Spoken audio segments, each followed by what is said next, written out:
It's the third annual Fins TV Awards,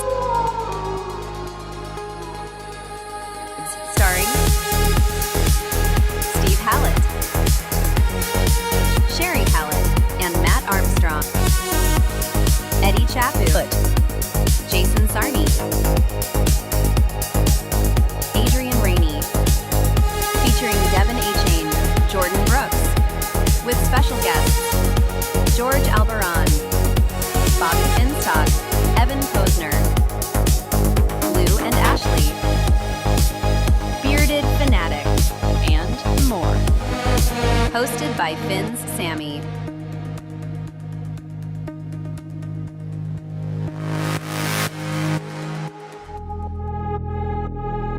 Welcome to the third annual Fins TV Awards. Here are your hosts, Fins Sammy and Steve Hallett. Steve, welcome to the third annual Fins TV Awards. How you doing, my brother? Third annual, look at us now, man.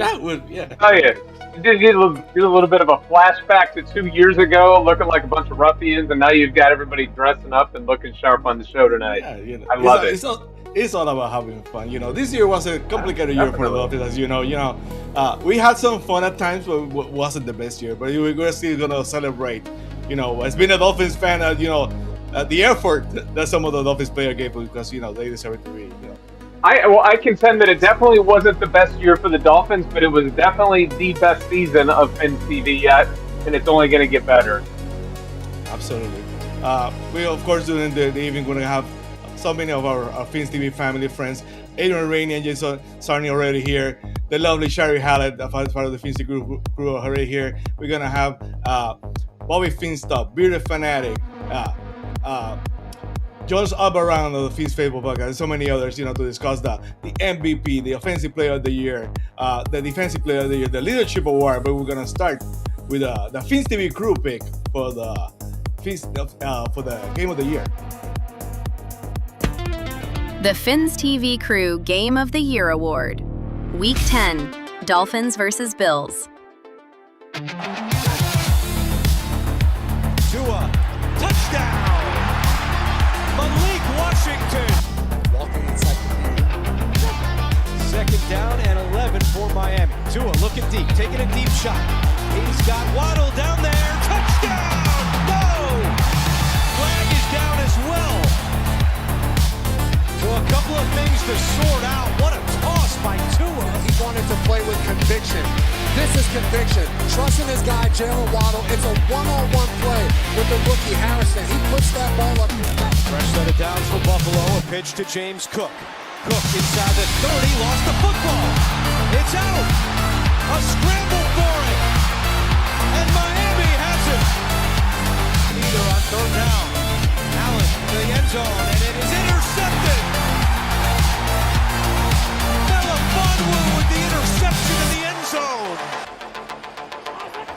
Allen just trying to do it himself. Still going. Josh Allen carrying defenders with him. Lost the football. And Minka Fitzpatrick has it. Ball free. People protected. Achan sneaks through. Achan, second level. Turns on the Jets. Achan. Touchdown. 59 yards. And Devon Achan right here. You're going to see the path that he takes. And when he takes off, then he's going to run. And it's going to be him one-on-one with Cam Lewis right here. And he's the guy that has to make the tackle. And you'll see right here, he can't get to a one-on-one in the hole. Achan makes one guy miss. Warrior not fast enough to get to him. And hey, once Devon Achan ends up in the open field, I don't think there's a player in the league that's catching that guy. Very warm. On third down, Achan. He's got room again. See you later. Another touchdown for Achan.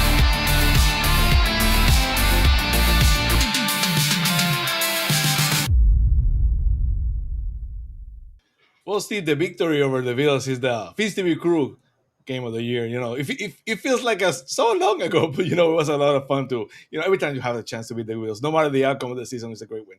So, what are your first thoughts about the win? It seems like forever ago, but it seems like forever ago, and really, I don't it had to have been a runaway. It had to have been unanimous for the Fins TV crew to get this. It was.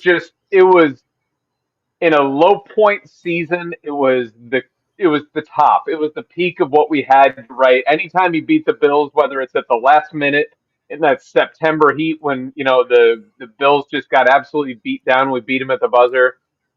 Or it's something like this where we just took them to town and beat the hell out of them.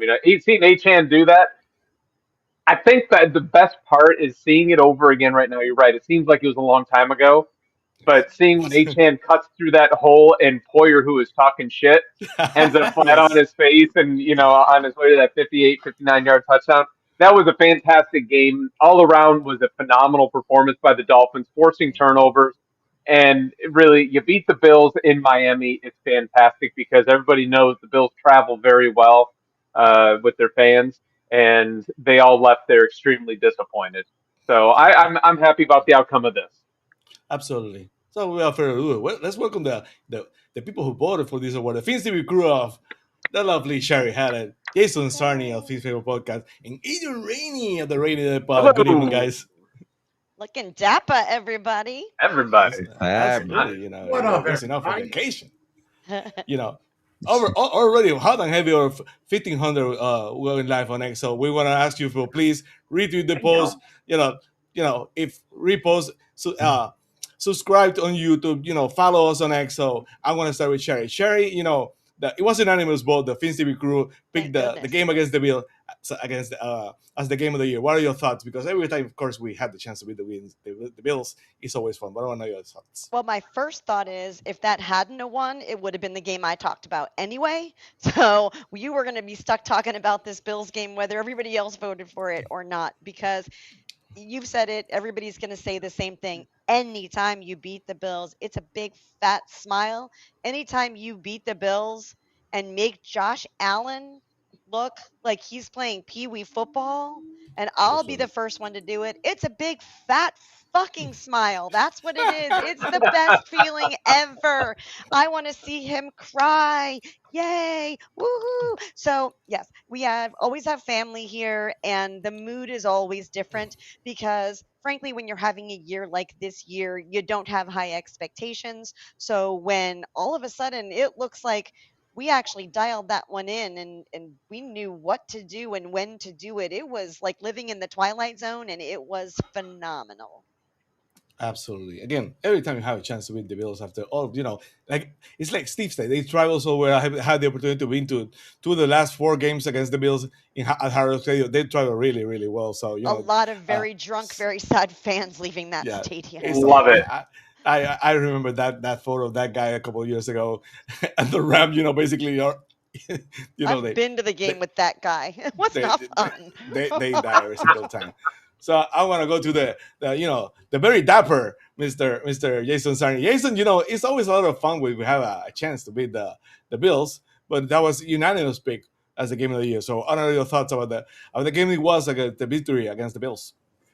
I mean, look, the last time the Bills had such a huge win streak, 2018 to 2022, was 7 games. So what the Dolphins did this year was made sure that their 1 7-game streak from the current few seasons did not get to 8, which would have been the most that the Bills have ever won straight against the Dolphins. So they have 2 7-game win streaks in the last several years, but we halted it this year, and it gave us some hope, little hopium. That, of course, we all crashed from that. Part of the menu, yes.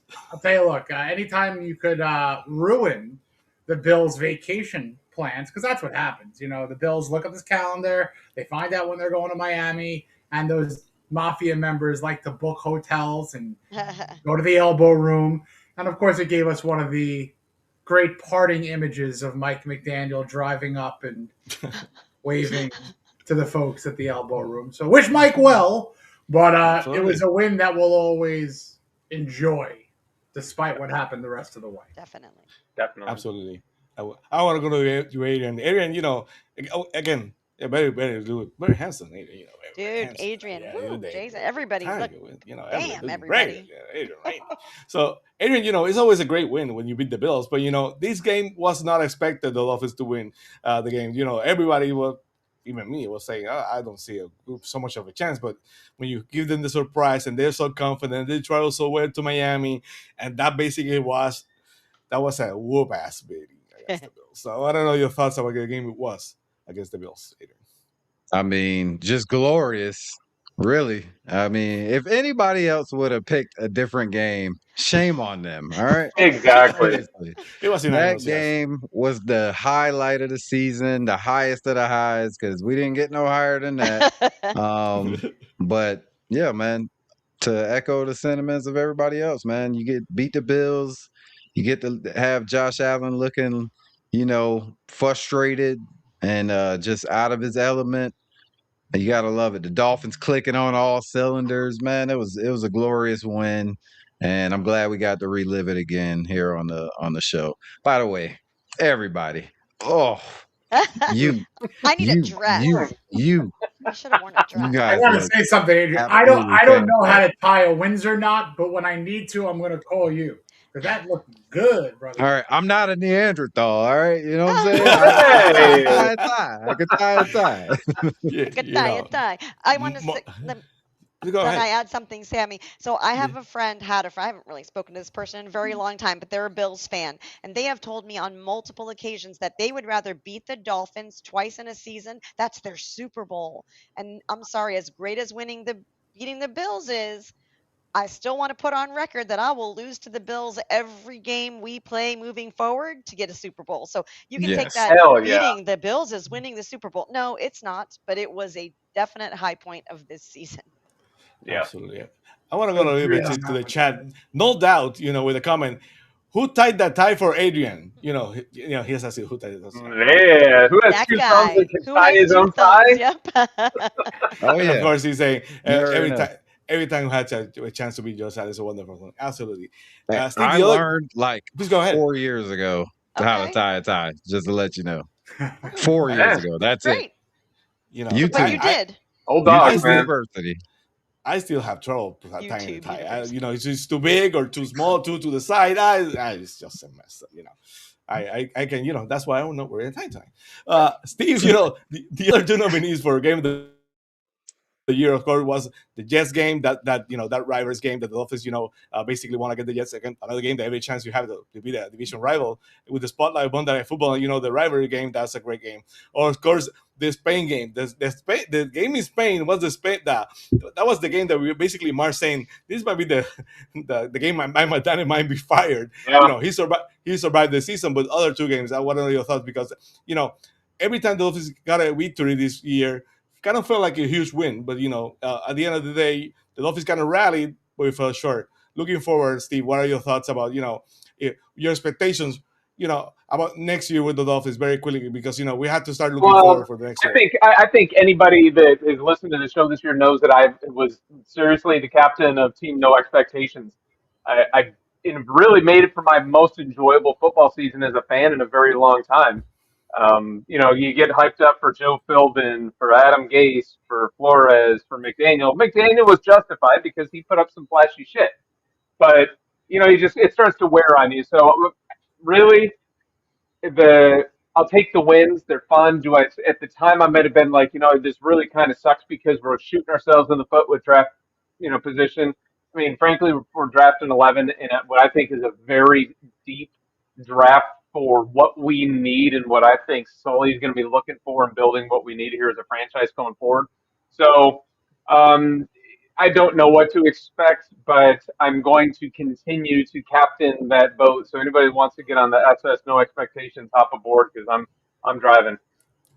Absolutely. We haven't had a chance to meet each other, after the Dolphins hired Sullivan, yes, but the new head coach. I want to know, so Cherry, looking forward, what are your thoughts on the new head coach of the Dolphins?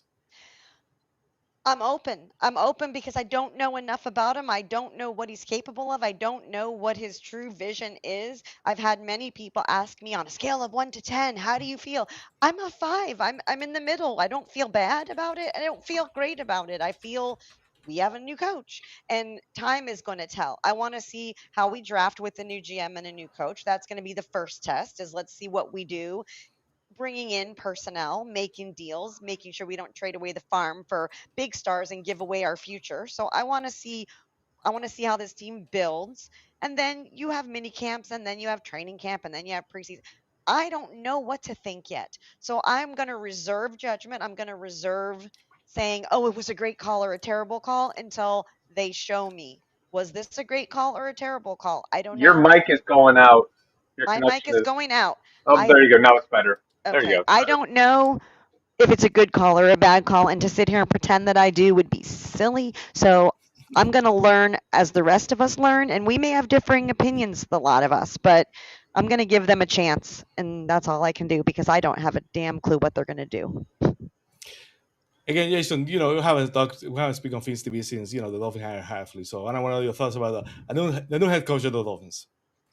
I like the defensive mind. I like what he has done in his couple of years in Green Bay. I like that he is coming on board with John Eric Sullivan. A lot of people were upset that, oh my God, John Eric Sullivan is hiring his buddy. No, John Eric Sullivan is hiring a guy he's most comfortable with through the process because Sully is putting his name and his stamp on the first main hire of his tenure. And I think it just tells us much more about how quality of potential of the hire that Jeff Halfley was.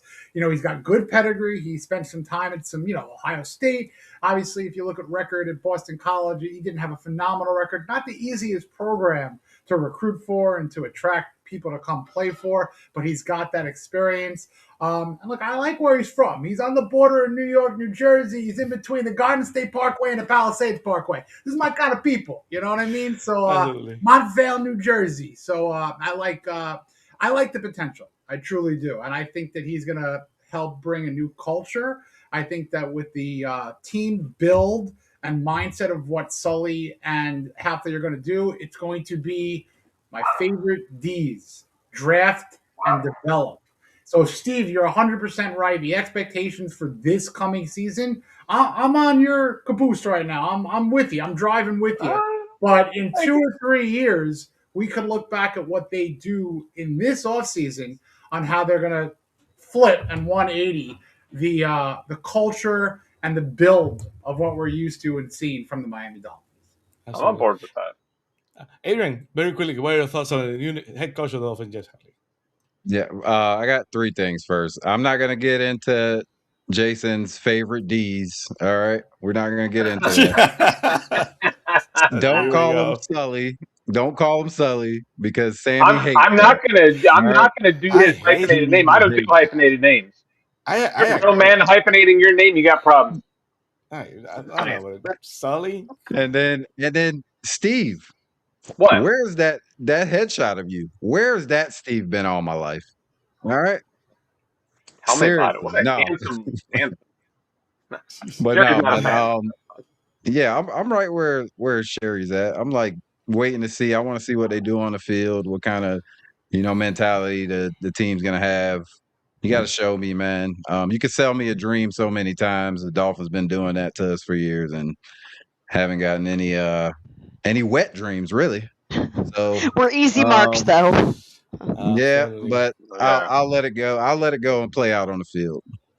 Steve, it's starting to rain over here. Be ready to pilot the plane and receive my test to where the ship is power. So let's go to our next segment. Our next guest is here, George Salbaran, to talk about the Rookie of the Year award.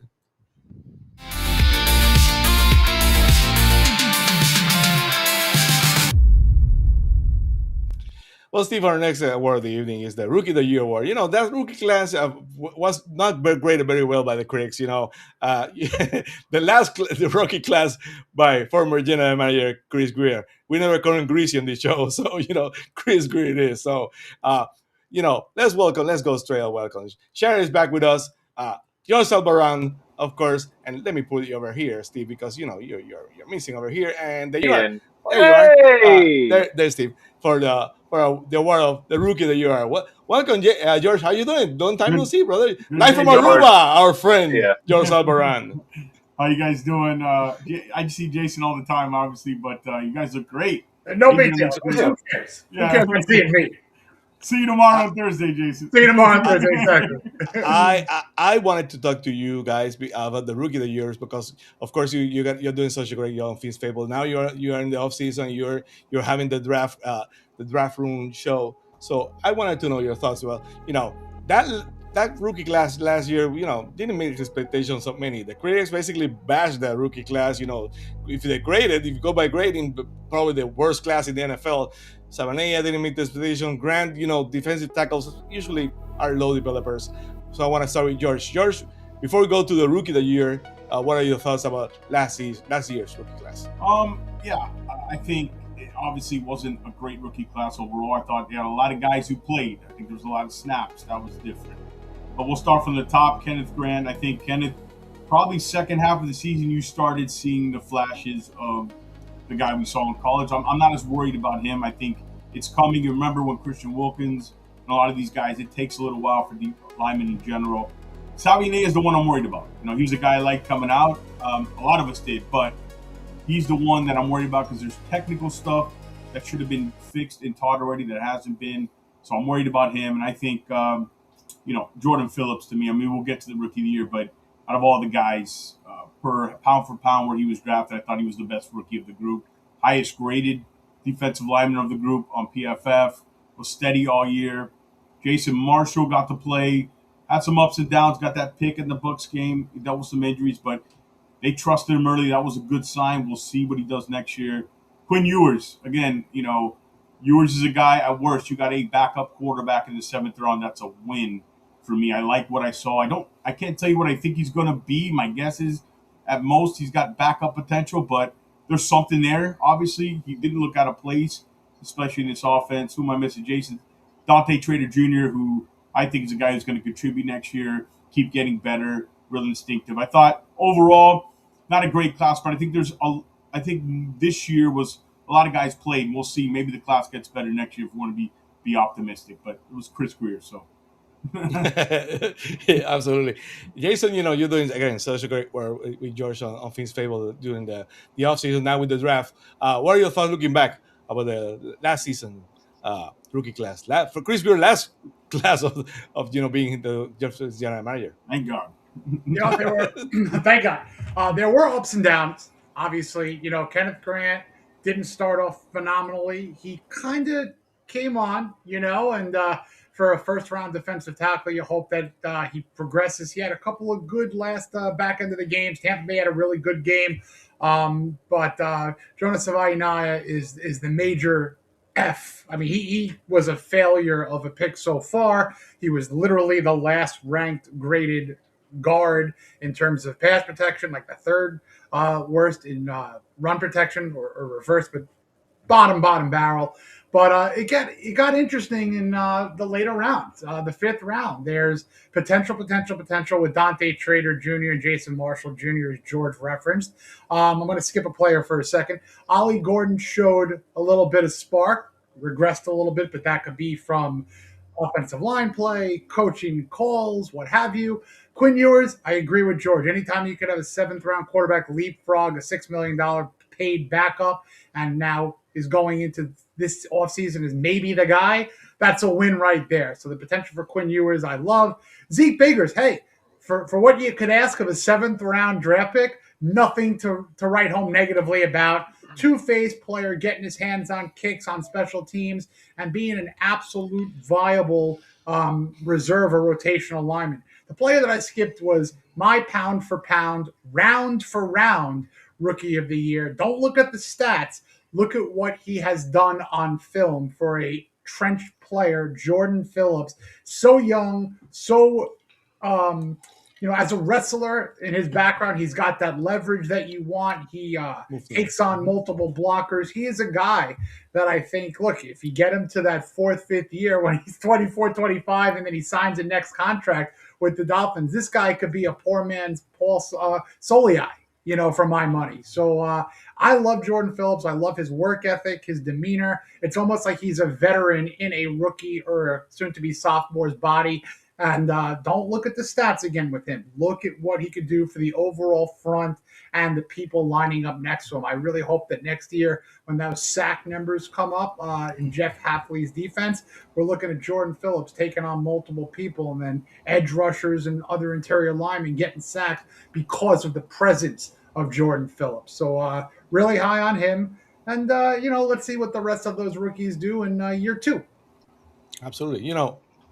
Phillips was one of the guys that Halfley basically, pointed out during the press conference. I think he was there. He basically he knows what he's doing, and he's so impulsive sometimes. When he makes a play, it looks like such a huge play. He has the F factor, right? So I love that about him. Sherry, the rookie class, that Chris Greer last rookie class was gonna, uh, not very well evaluated by the guys in the NFL. What are your thoughts about the last year's rookie class? I think everybody's pretty much summed up the fact that we had a very mediocre rookie class overall. I'm very optimistic about this award because I also am going to stick to the guy I voted for, and that was Jordan Phillips. And it was when you're looking for impact and consistency, Jason, you're right. Don't look at the stat line. Just look at the swim moves. Look at the attack on the ball. Look at him throwing off linemen. The things you need, some of the things even that you can't, I don't want to say you can't teach because you can teach, but it seems to be that there's just some inherent Instinctual. skill in there that puts him in the right place at the right time. That with the leverage, as Jason mentioned, being in position is really underrated because if you can position yourself appropriately and get, I can't even describe it. I love the swim moves. I love seeing somebody just kick somebody's ass on a nice solid tackle, stopping the run in the backfield. The For me it's optimism about this coming year. I don't want a sophomore slump because that is a thing. However, if he can continue to add on, sorry about my puppies. They agree. Jordan Phillips. If it's not Jordan Phillips, the dogs riot. I'm just We letting riot. everybody know. They're part of the The dogs Finsey riot if family, it's so not they Jordan have to Phillips. they have to But make an appearance. yes, I am. We just had a kid walk in the door, so they're going to bark. So that's my vote. I'm looking forward to seeing what the future brings, and I'm looking forward to another rookie class next year that we're all really conflicted about who we're going to vote for, rather than a pretty consensus pick.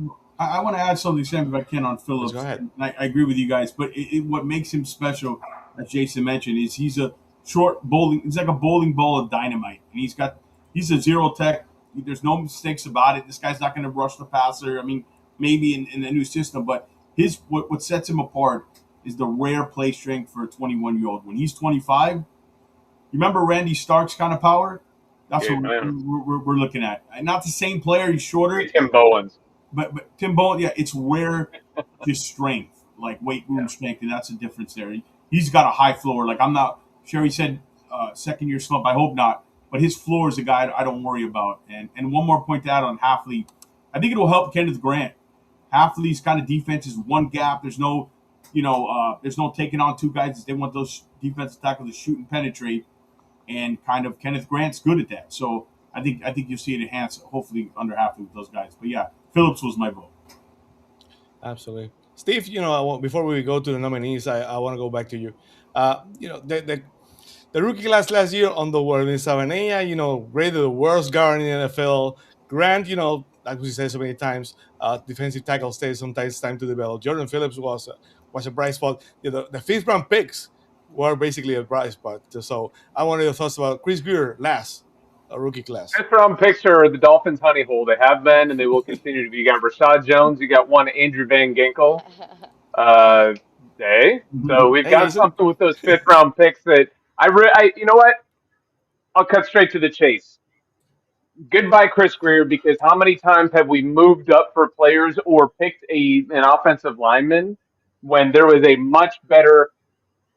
much better options. It's not singular, they were plural. But you watched Iman Worry go out there and absolutely tear it up for the Seahawks. He went 50th. We traded up to 37th to pick that guard, Savaiania, whatever his name is. We moved up for Jonah, and this is what we got out of him. Do I think it's a close case? No, I hope he's got a hunger in him that he's going to grow and develop. Transitioning very quickly, I think we've got a lot of value, a lot of opportunities for the young players to get on the field early and see what they had. And frankly, I'm really impressed with what we do have out there. Dante Trader was flashing all over the place. And to everybody's credit here, just to be redundant, I don't want to see the defensive lineman that I hear about all the time if you're playing that the gritty position there, taking stuff up. But what you want to see is the selfish or selfless plays where he's taking up multiple blockers to free up other players on the defensive lineman. That's the hallmark of a good middle of the defensive line position for me, especially somebody that young. He did it very well. When I voted for Jordan Phillips because bang for the buck in his draft position, he played the best above where we had expectations for him. So high hopes for him in the future. And like I said, a lot of the other rookies that we had coming in last year. Absolutely. Without further ado, let's go to the nominees for the Fins TV Rookie of the Year award.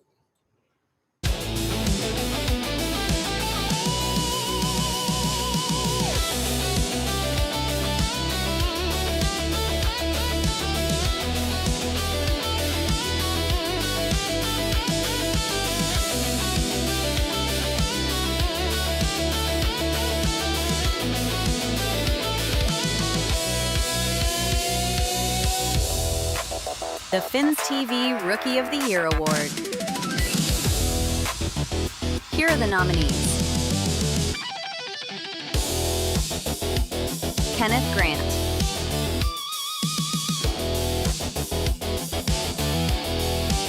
Jason Marshall Jr.,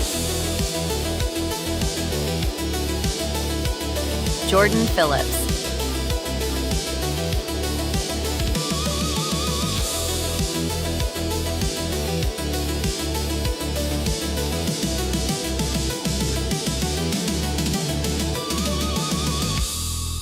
Oh, there are no nominees for the Fins TV Rookie of the Year award. Again, it's Kenneth Grant, first round pick, but the fifth round pick, Jordan Phillips, basically at times basically a playmaker.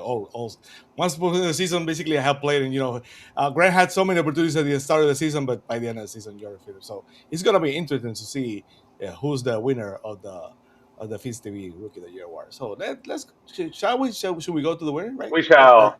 Yeah, let's go to the winner. Drum roll, please. Da, da, da, da, da, da, da.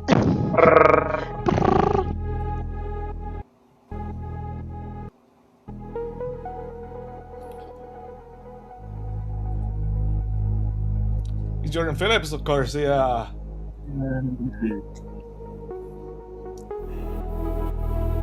Jordan Phillips, this year winner of the Rookie I did not of the see that Year coming. award. Right. What I must say, it wasn't unanimous. It wasn't every single player got a vote. I imagine it was a spread. So but Jordan Phillips, the rookie, the Fins TV Rookie of the Year for the 2025-2026 season. Jason, what are your thoughts? Jason. Yeah, we all said it. I'm going to just reiterate, it's not all about the stats, it's what he could do for the team. And pound for pound, round for round, as a fifth round draft pick. Look, those are lottery tickets, as George, we all like to say on our show on the Fins Facebook. And if it was a $2 lottery ticket, you won like $20, and that's a heck of a lot of money to win. Yeah. Yeah. So, the sky's the limit for him, and I do think that he's going to be one of those players that helps other players, especially in this new defense. I'm very curious to see what Hafley does with him. I think he's the surefire winner. Absolutely. George, you basically call it. What are your thoughts about Jordan Phillips there? Fins TV Rookie of the Year. Fins TV Rookie of the Year, the right choice. You would ask me that at the beginning of the season, probably be a little surprised. But there's a thing you talk about, and it's can you impact winning? Quietly, he's a guy who's going to impact winning when this team gets to wherever they want to go. We said all the great attributes he had. He's a guy who's going to play in this league for a long time, continue to get better. And I'll repeat it again. When you have a rare trait of strength at 21 years old, and you see it, he throws guys around. He can play in any system with any coach.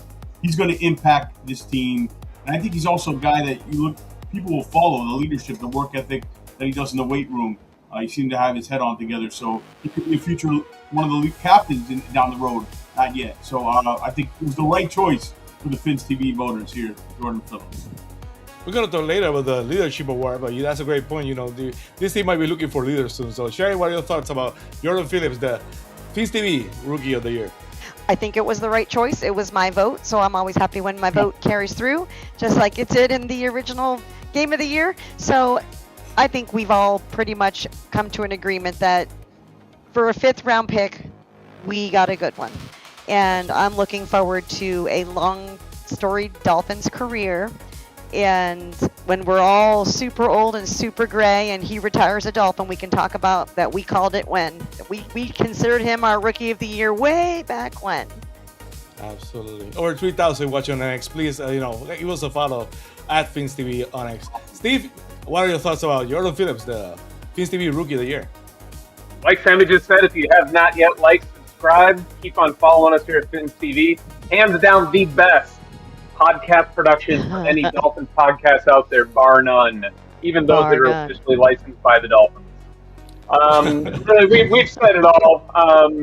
I think if somebody come to us back in May and said, "Hey, Jordan Phillips going to be the Fins TV Rookie of the Year," we'd probably be pretty disappointed. I think we would have been a little bit blinded with hope of thinking, well, maybe there's just a chance that Jonah's going to be that guy. I do want to say thank you to Adrian Rainey for voting for the Gator Jason Marshall Jr. We appreciate that.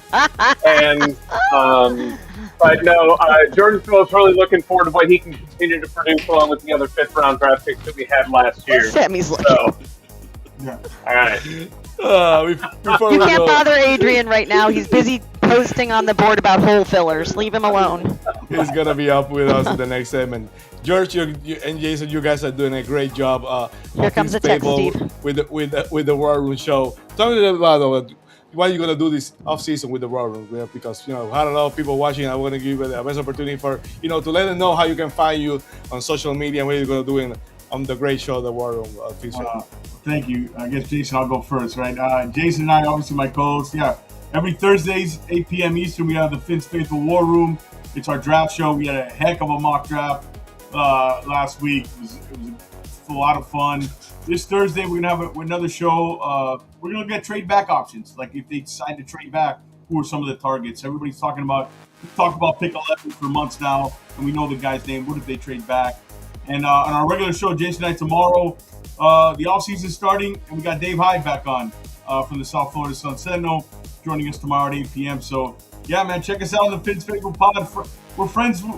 Fins TV and Fins Faithful Pods are this is friendly fire here. We're all good friends, and yeah, man, this is great. I appreciate you having me on, Sammy. You did great here on the award show, man. If you have Dade tomorrow, make sure 2 things. One, that his signal is working. The other one, I'll tell you after the show. Jason, they're doing a great job with George on Fins Faithful on the offseason with the draft room. You guys are going to do that. How you can, tell them what you can expect for the draft room on Fins Faithful, Jason. Promote us, Jason. Promote us. Expect George's big board coming out rather soon. This man knows what he's doing. Yes. And also, from a production value, George works extremely hard on graphics, on, not just pointing out what the players' attributes, strengths are. He's going to talk about it. He's going to show you visually. So we have a lot of good for all the senses tomorrow and on Thursday and throughout the offseason with George's hard work about these prospects. And yeah, as he said, we're going to have some fun and explore some potential trade backs. And we're going to take you all the way up until the draft. We're going to take you through the combine. We're going to take you through the draft. We're going to be live for the draft, which is one of my favorite 3 days of the year. So make sure to join us on that as well. Pleasure, my man. You guys are welcome to come on anytime. You guys are welcome to join the draft stream. I'm invited. Sam, you're always invited. I've been sick for the first month of this year, and it's been rough. I'm finally I know. The flu hit me hard, but I'm glad to be back. It's it puts some things in perspective this the new year. But I have a pleasure to meet Sherry and Steve. You too. That was great at the Bucs game. Yeah. So Jason's gonna stay with us, but George, how can find you on social media before you go? Find us at Fins Faithful Pod. Give us a follow there or YouTube. Check us out, and appreciate it, guys. Thank you. This is great. Great job, Sammy, as always. Good Thank to see you, you, George. brother. We'll talk to you soon. George, I'll have my hat on tomorrow. That's okay. Hey, this is I have the suit jacket on. The hair did. You're on Fins TV Club right now. I'll talk to you soon, George. Well, next we're gonna go to the leadership award.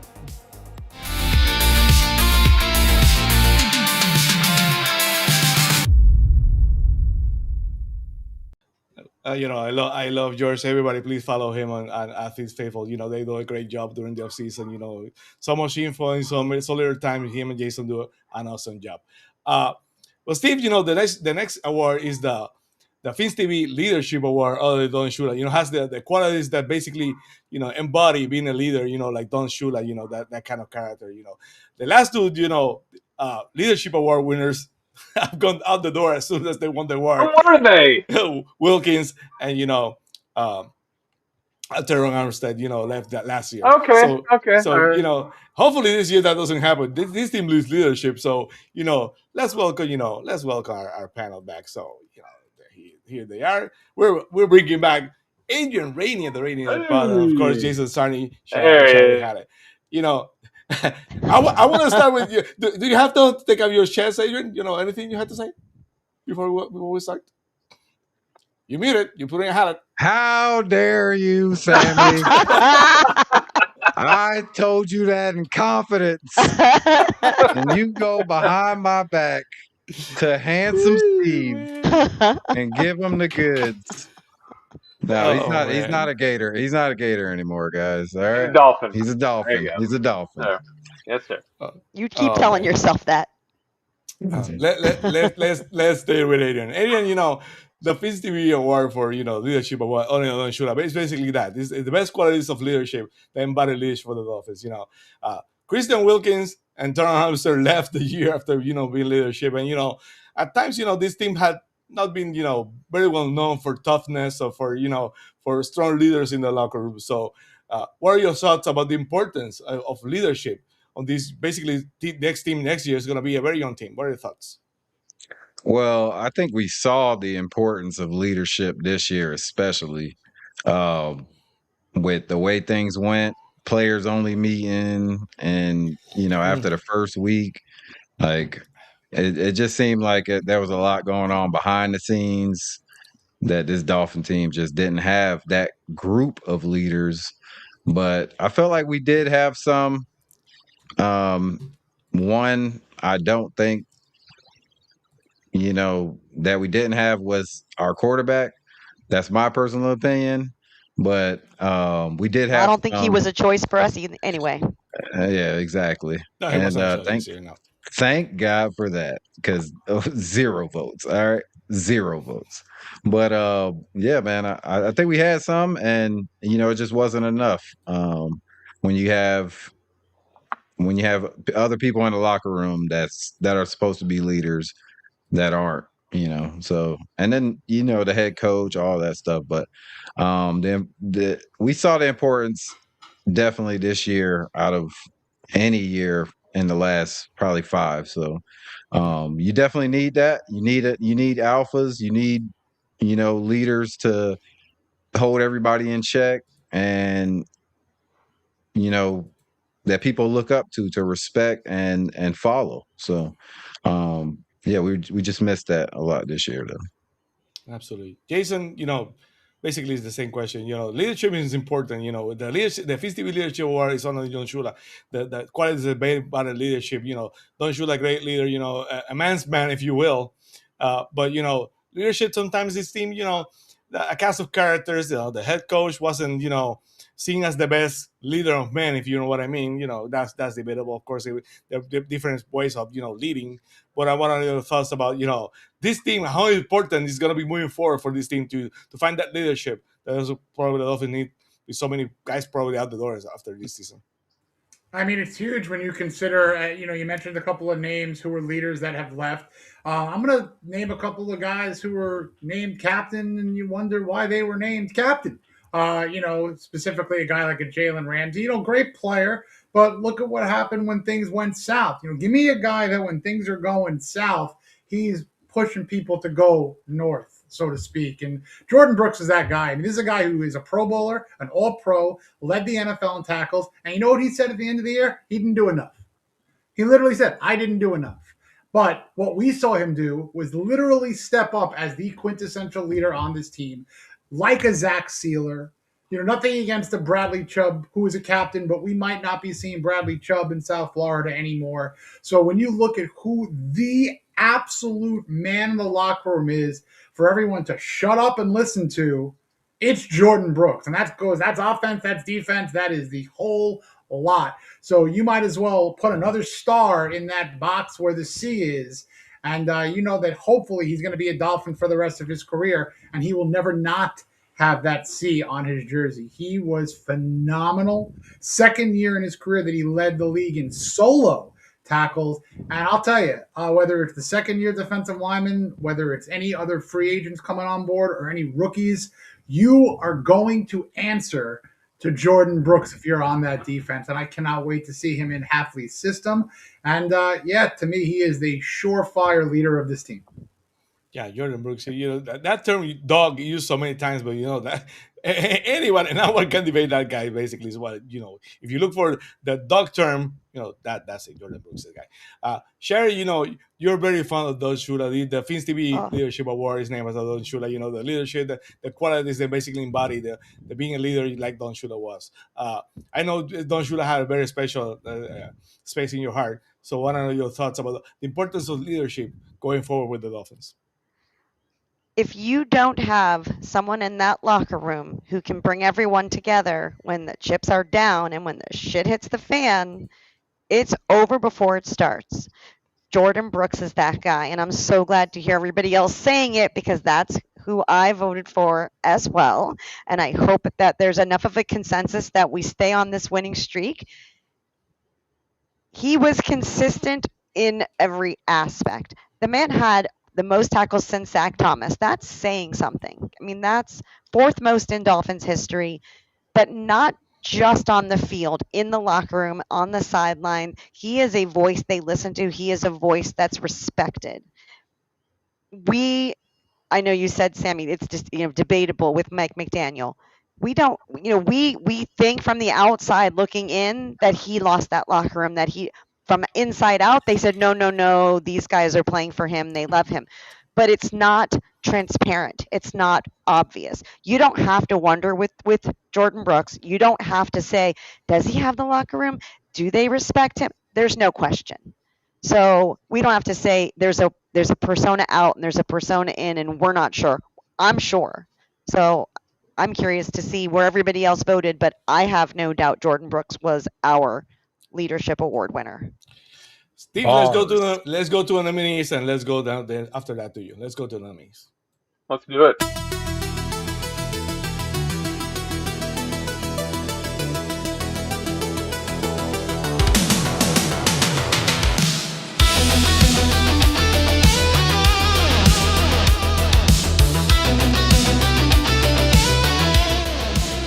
The Fins TV Leadership Award, honoring Coach Don Shula. Here are the nominees: Aaron Brewer,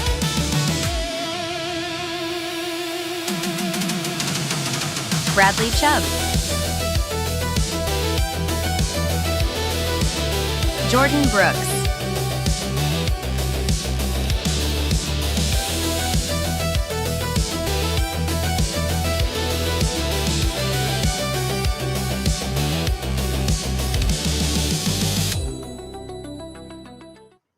those are the nominees, Steve. I'm gonna say I'm gonna spoil it. It wasn't an anonymous choice. No, you already should be surprised about that. Of course, more surprises like that coming. But I want to know your thoughts about the nominees before I reveal the winner. What are your thoughts, Steve? Well, a lot about the nominees. I'd say 2 of the 3, 66.6% of them definitely were deserving of the nod for the nomination. Adrian, to your point, I'm curious, why don't you want 2 on there? I mean, isn't the hallmark of leadership throwing your players and your coach under the bus? Under the bus. Post game? I mean, isn't that just like leadership? Come on. No, look, I every single year, this is my award. This is me and what I preach in my job, in my life, with my kids. Leadership, leading by example. And for the Dolphins, you've heard for years, predating McDaniel, about the lack of leadership. Then somebody like Poyer comes down, joins it in his press conference. He's talking about, how the teams just think the Dolphins are soft, and there's just that it oozes lack of core leadership, quite frankly, from the top down in the organization. And then you have a head coach like Mike McDaniel, who frankly embodied and fostered an environment that was the opposite of leadership. So leadership to me, walking the walk, talking the talk, lifting others up. I've got to be real here. It's not a unanimous because I voted for Aaron Brewer. And here's why. There's no doubt in my mind that Jordan Brooks is the leader in the locker room, but you're talking about a turnaround for an offensive line unit that for years has been the absolute trash That's of a the great point. league.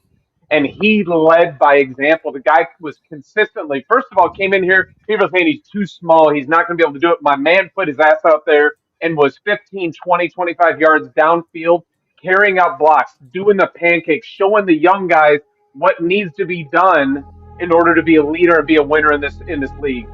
Aaron Brewer was my leadership award winner for those exact reasons. Absolutely. So let's just try, our guest for the next be segment Jordan already Brooks. here. So uh, let's go to the winner. Let's reveal the winner. The winner of the Fins TV Award Leadership, Honorable Shula. It's no surprise. You know who it is. It's Jordan Brooks. I get your point, Steve. That's a great point. Well, Jordan Brooks basically, he did so much stuff for most of this defense. I knew what I was doing. Are you surprised? Are you surprised I didn't vote for Chubb? No, I'm not because you're reasonable. I am. How many votes did Chubb get? I'll send it to you later. I don't know, but he got votes. I think. No, you told. Oh, I wouldn't vote with my heart. For a Gator. Tell me right now. I didn't vote for Chubb. I voted for Brooks, but I love Chubb. Yeah, we know, right, Steve? We know. Yes, we do. Yeah. Yes, we do. The leadership award go with Jordan Brooks. We There's no wolf pack in here. There's no wolf pack representative in here from Chubb.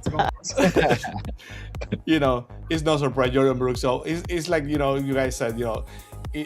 Leading by example matters, and Jordan Brooks, Aaron Brewer, and Bradley Chubb all did because this team wasn't the best during those seasons, but none of those guys quit. All those guys fought hard to the last day of the season. So they did their best. Some of them got hurt during the season. They kept fighting. So I talked up Aaron Brewer here, but to be real, Jordan Brooks started last season as who I was really hoping he was going to be when we picked him up as a free agent this year.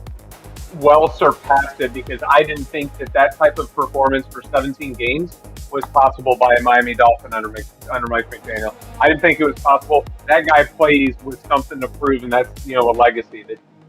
He's playing for something bigger than himself, and it's phenomenal to see that in Oakland Orange. Steve, hey, I just happen to agree with you. I just want to say, got to give Aaron Brewer his flowers. The Dolphins have seen phenomenal centers. And there's been a lot of continuity. Dwight Stevenson, Tim Ruddy, Mike Pouncey. And then there was kind of like a little bit of we have no center. We have a center in Aaron Brewer. So I agree with Steve. He is well deserving as well. Absolutely. Well, guys, we'll see you soon. Next we're going to go to the award for the offensive player of the year.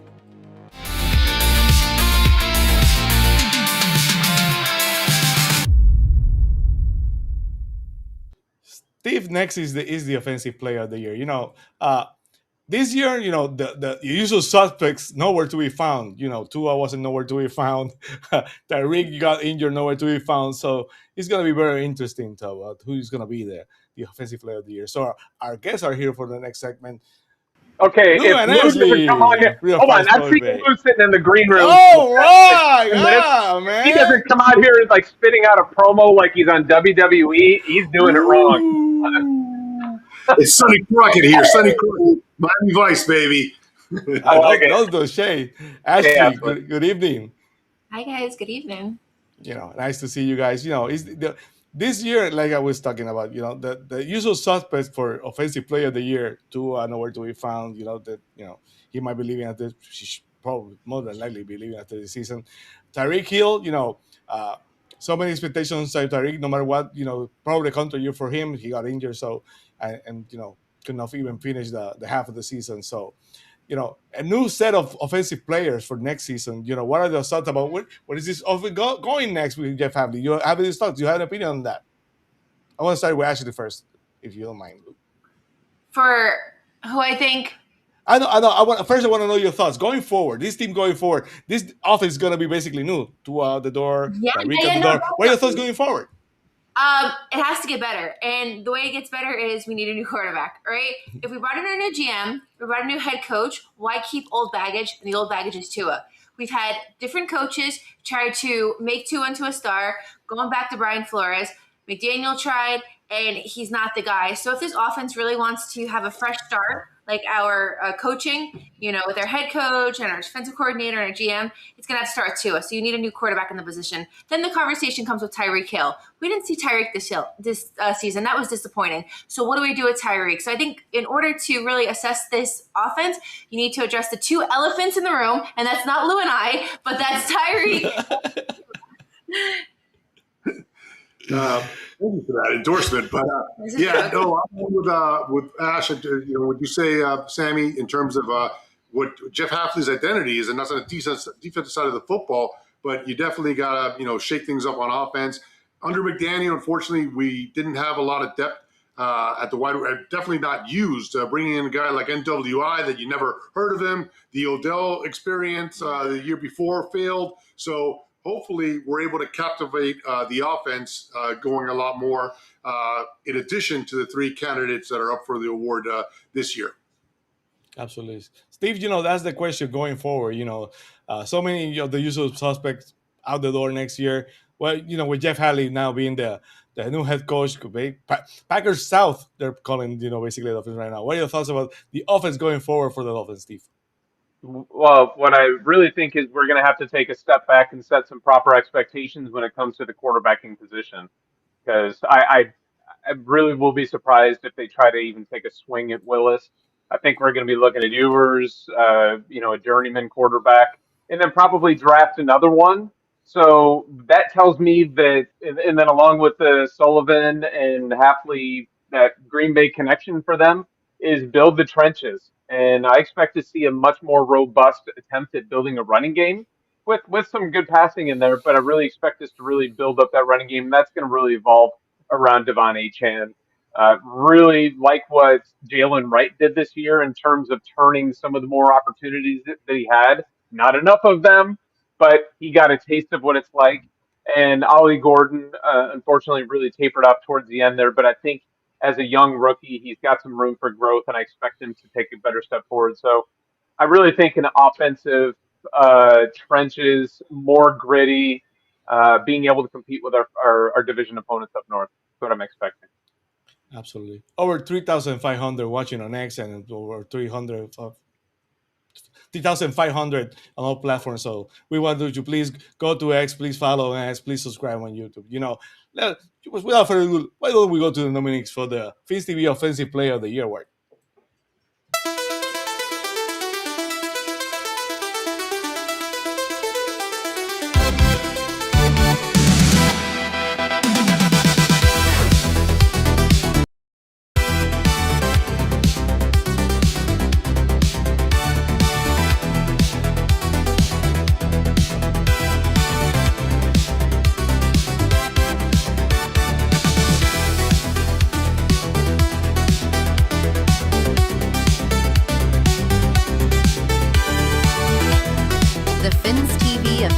Player of the Year award. Here are the nominees: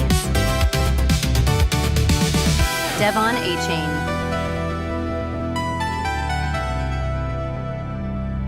Aaron Brewer,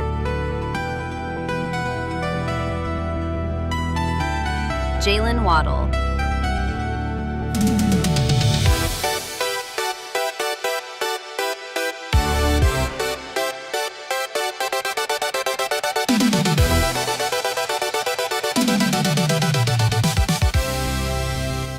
Well, guys, the nominees: Jalen Waddle, Aaron Brewer, and Devon Achane, the nominees. So, Lou and Ashley, what are your thoughts about the nominees for the Fins TV Offensive Player of the Year award? One of the easiest decisions, and if you didn't have this person's name, I was going to write it in the ballot. Rarely do I think to myself that with a player on our team, like, we don't deserve a player, right? And there's one player on the team that I constantly think, dang, we really don't deserve this guy. And the guy is Devon Achane, right? Hands down, this guy needs to be the offensive player of the year. He's in his third season, just finished up, 24 years of age, came from Texas A&M, where our buddy Richmond Webb came from. And this guy is fantastic. And I just think, like, how much better numbers would he have if he actually had a great quarterback there? You guys all watched the game on Sunday. Kenneth Walker was the MVP, also running back with Seattle.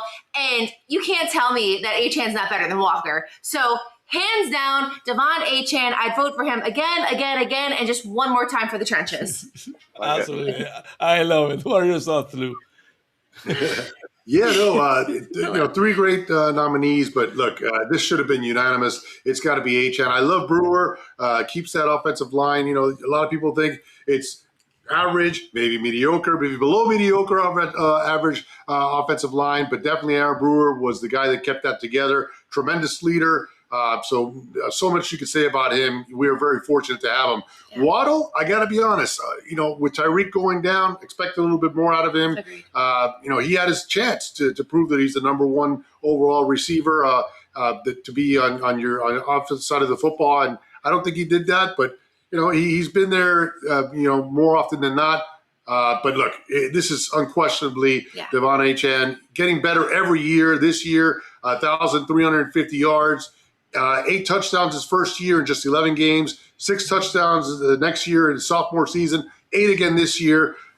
Receiving, what more can you say? Ashley talked about Kenneth Walker. Kenneth Walker isn't as good a receiver as Devon Achane is, and he was just the MVP of the biggest game of them all. So my vote, and I hope it was unanimous, Devon Achane, offensive player of the year. Even more, he's just so much of a leader for Jalen Wright and Ollie Gordon. So these young guys are looking up to a guy like that. And last thing, everybody and their mothers wants to have Devon Achane on their fantasy team, to the point where my cousins in Jersey were calling saying, hey, we're drafting your guy. And it's so good to even hear that. So not only is he loved down here, he's getting recognized around the league. So Devon Achane dropped the mic. That's the offensive player of the year. Yeah, and one more thing. You mentioned your game of the year, the Buffalo game. How could you? That game was a great game. That was all about Achane in that game, right? 225 total yards, 174 of them on the ground. 2 touchdowns in that game. Again, 225 total yards in that game of the year on Fins TV. So, and we beat the Bills. So, Devon Achane, send it in. What can you say? Steve, what are your thoughts about the nominees? Jalen Waddle, Aaron Brewer, and of course, y'all heard me talk about Brewer last segment. I think it's a credit to his performance that he's nominated, or it's also an indictment against the team, the offensive side of the ball of what Greer and the organization built on the offense. That we had a center as one of our nominees for the Offensive Player of the Year. Waddle, Ashley, you said it. He just hasn't done enough to really be that person. It's unfortunate. He's strong. He's really good, but Devon Achane is everything that when we drafted him, I wanted to go screaming and streaking down my street. I was so excited because he was so dynamic as a college football player. He is who I thought he was and who I'd hoped he was going to be. This better have been a unanimous vote. What we have here, Sammy. What do you got, Sammy? Let's wait and see. Let's go. Let's reveal who's the winner of the Fins TV Offensive Player of the Year award. Who's the winner? Let's see. The winner of the Fins TV Offensive Player of the Year award is Devon Achane, of course. Devon Achane, there'll be some curveballs. I will not deny it, but in a couple of years, years from now, we're gonna look back at this era of the Dolphins and say, man, we wasted a talent like Devon Achane, right? And we're gonna probably say we had Tyreek Hill and Devon Achane in the same team, and we wasted those years. So it's gonna hurt so much looking back in a couple of years, right? Because Devon Achane is such a special talent. What are your thoughts, Lou and Ashley, on Devon Achane, the Fins TV Award winner for Offensive Player of the Year? It makes sense, right? And, so many teams would say their quarterback is their offensive player of the year. Obviously, we know that we've had a shaky situation, not this year, but the past few years. Devon Achane, on and off the field, is a leader. And I'm just so excited to see what the future holds, even who he gets as a quarterback. And, it has to get better from here. Yeah, this year reminded me a lot of the Marino days, right? Marino, he never had a great running back like an Achan. You knew all he was going to do was throw it, and you still couldn't stop him. And with Achan, the same thing could be said. Had horrible play out of the quarterback position this year. An average offensive line. No wide receiver depth. Definitely Darren Waller stepped up from the tight end position, but not much else out there on offense. You knew that Devon Achane was going to be the beginning, the middle, and the end of the Dolphins offense, and teams still could not stop him. So that tells you everything you need to know. Unquestionably the offensive player of the year. And Sammy, I hope we don't waste his years. I hope this is a quick turnaround. He's just 24 years old. Hopefully the Dolphins could retain him as long as possible, because we would love to see number 28 in the backfield for years to come. Even when we just needed those 2 or 3 yards, there's not one other player that I wanted to have the balls in their hand than Devon Achane. So he was the guy who you knew who needed to get that first down. He was the reliable guy. So that's our guy. Absolutely. I think it's a great point by Lou and Ashley, Steve. The fact that you saw the Super Bowl, the importance of basically running the ball and having a running back that can break so many runs, because the Eagles didn't win that game because of Sam Darnold. They won because they could find a way to run the ball. So the importance of, having a breakaway running back is huge. So what are your thoughts about Devon Achane, the Fins TV Offensive Player of the Year award winner? 2023 and 2025 leading the league in average yards per rush. 2023 was not even close. 7.8 yards per rush. Now, granted, I think it was like 80 yards per rush against the Broncos when we put up that 70 burger.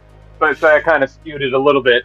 But in any case, so my point is, you give him the ball as a bell cow as much as you gave it to Jonathan Taylor or to James Cook, he gets more yards than them. He is that dynamic of a player, and it's not just when he's carrying the ball, as we've heard already. He is that phenomenal as a receiver, to the point where, last offseason and this most recent offseason, we were talking about how much the Dolphins were planning on using him as a wide receiver rather than a running back. Maybe that was a little bit of diversion, a little bit of sleight of hand or something like that, but it doesn't matter. He can handle the load for somebody his size. It's really impressive. I really, really hope that this organization this front office goes against what they've done in the past. I'm usually not for paying running backs a second contract. I'd really like to see them try to lock him down for another second stint here in Miami. Absolutely. He's the face of the Miami office going forward. Basically he's going to be the face of the office for the next couple of years if they will find when to sign him. I think it was a great point for you guys, Lou and Ashley, about the fact that this coaching staff is going to, is a defensive coaching staff. The importance of having a strong offensive line and a strong defensive line and running the ball is going to be key. So the Devon Achane is going to be featured very heavily if they stay with the offense the next couple of seasons, right, Lou and Ashley? I agree 100%. And to piggyback on what Steve just said as well, the 5.7 yards per carry were the first in the NFL. And he was 5th overall in total yards in 1,350. And again, he's not a Derrick Henry. He's not getting the ball 25, 30 times a game, strictly running the ball. He's relied on to also do it catching the ball. So he's just the ultimate weapon. And with Hafley's defensive mindset coming into play, the recipe for that is get your guys on the defensive field, make plays, and then kill that clock, run that ball, and win games the old-fashioned way. And he's only 24 years old. It's extraordinary. Yes, it's amazing. I first of all, I want to thank you for the commitment. I appreciate you for dressing up. You look lovely. Actually, you basically look as the same as your avatar. And of course, the man, Lou from Dade, Lou, you're always great. Guy, where can I find you? Why do you have cooking going to next year? So you already, you see the schedule. Do you have an idea where you would like to go travel next year with you guys? Because of course you do a lot of traveling. You got to do a lot of great things for the fans when you do, the meetups on the road. Do you see the schedule? Do you have any idea when you might be going next season? Yeah, there's a great schedule next year. We're going to be featuring the NFC North, so a trip again to Lambeau Field is something that we're targeting. And Minnesota, the Vikings, who of course the Dolphins beat in one of their Super Bowls many, many decades ago, but that's exciting. And then come on, Las Vegas is on that schedule, so is Denver. The Bills are opening up a new stadium, so it'd be a great way to crash that party. And we're looking forward to that schedule release in May to see where the schedule takes us. Absolutely. Actually, where they can find you guys on social media when you're on South Florida Sports Show? Yeah, we have a show, the SoFlo Sports Show. We cover all South Florida sports. We're going to be shifting gears and covering baseball real soon. Pitchers and catchers reported this week, so a lot of Marlins information coming up. So SoFlo Sports Show on YouTube. All my socials are 305 Sports Babe, and Lou is Lou from Dade. Yeah, and we want to thank you guys. We love being on the show. Fins TV is absolutely awesome. Love having you on. Everybody on this panel is tremendous. So Fins TV is amazing. Sammy, thank you. Steve, thank you. Yes. And the entire panel, thank you guys for having us. I feel like I'm on the right carpet. This is amazing. We're going to dress up like this. So we're absolutely. The orange carpet. Okay, absolutely. Stephen Ross will be proud. You're part of the Fins TV family. We love you guys here. You know how much fun I have you guys. So thank you for joining us. Thank you for being part of the Fins TV family. Anything that's us about Lou and Ashley, Steve, before to let them go? No, I just want to thank them for everything that they do. The Big E Strong, absolutely phenomenal. Thank you for everything that you guys have done with that and continuing forward. I see you guys constantly active with the Dolphins Cancer Challenge. It's phenomenal, the support. Because for us, really, as a community, I think it's a very, very strong community. And it's not just the stuff that we do talking about what's on the field, it's what we do that's outside of it. So continue to be that light for everybody. I love seeing you guys doing what you do. Thank you so much. It means a lot to us. Talk to you soon, guys. So next, we're going to have the Defensive Player of the Year award.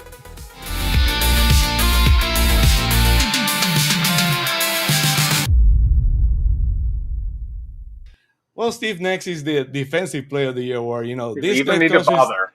Yeah, well, we'll see. This coaching staff next is going to be a defensive coaching staff. They're going to be, they're going to put a lot of resources and effort on the defense. So, the building blocks. It's questionable if we had the building blocks going forward, but we talked so much about the Jordan Brooks already with his leadership, and so we'll have to wait and see. Let's welcome our panel here for the Defensive Player of the Year. We have to do some over here, and there you are. Of course, we welcome back Jason Sarney of His Favorite Podcast, Adrian Rainey of Radio Pod. Of course, cannot be an award show without a dress change. The lovely Sherry Hallett of the Fins TV. I had to have a wardrobe change. You have to have a wardrobe change. I felt left out, so I had to get with the program. So I've got my bling. I've got my bling. I've got my bling. So now I fit in. Now it's not an award show. Have your own award show later, huh? Yeah. It is a mini dress. It is a mini skirt. Okay. Let's get it.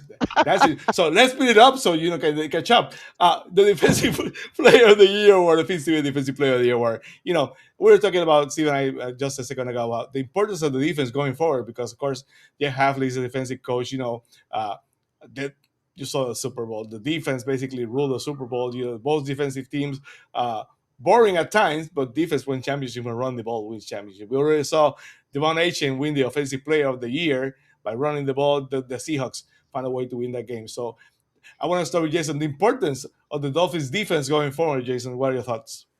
That's going to be the identity.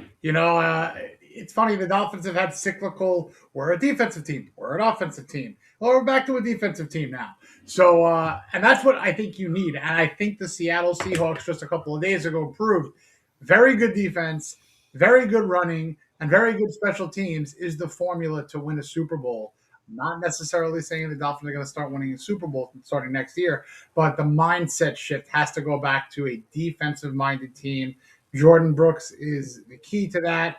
And obviously, you got your Zach Sealers, and let's see how they build the rest of the defense via free agency, via draft. But this is going to be a defensive ball club, and Jordan Brooks is going to be the head of that monster. Absolutely. Sherry, again, defense wins championship, and the Seahawks prove it, that defense was ferocious during the playoffs. And basically the Patriots proved that the only reason they got to the Super Bowl was for defense because that offense sucks. Well, oh my gosh. I want to know your thoughts about the Dolphins defense going forward with new head coach Jeff Hafley. We had a Super Bowl party, and that game for 3 quarters was like snooze fest because if you don't love defense, that game was wretched. Yeah, there was food, lots of food, dude. Not great for the diet, but we weren't counting points yesterday. So Dolphins, I have a lot of faith and a lot of hope now that we have a defensive-minded head coach. I don't want to see him fall under the trap that McDaniel did as an offensive minded head coach, where he took the reins and wouldn't relinquish anything and wasn't able to control the team. It was trying to control one facet. So I'm hoping that we don't have that issue. That being said, yay, because I need to see a Dolphins defense that is going to put a game away, because unless something drastic changes on our offense and we just have Achan and we don't figure out the quarterback position, there's not going to be a lot of points coming from that side of the ball. So I want to make sure there's not a lot of points coming against us as well. So I'm looking forward to some hard hitting, well thought out, well called, nice defensive. But I'm still a points girl. I still want to see the offense put up points, and if they don't, then I want to see fumble recoveries. I want to see pick six. I want to see a scoop and score. I want to see the big guys do the touchdown dance. So that's what I'm looking for. I want to see scoring. And Bearded, you are fine spelling my name any way you want to spell my name in the chat works for me. Adrian, what are your thoughts about the Dolphins going forward now with Jeff Hadley? You know, the defense with championship we saw in the Super Bowl. What are your thoughts about the Dolphins going forward as a defensive team? I love it. New quarterback, the offense going to be brand new, so you got to lean on your defense. And I want to hurt people, man. I want old school, take the quarterback out, slam them on the ground, break the running back's legs. Oh, I have such good Josh Allen visions right now. Oh, yeah. Wide receivers don't run over the middle. Not on this defense. I'm telling you right now. Better beware. I want to put fear in an offense. That's what I want from this defense going forward. And because the offense, I feel like might struggle a little bit, but maybe not with some of the playmakers we got. You do have Achan on offense, so. But yeah, man, I think the defense gotta lead the team and send messages every game. Absolutely. So without further ado, let's go to the nominees. So Steve and I could basically comment on the nominees for the Fins TV Defensive Player of the Year.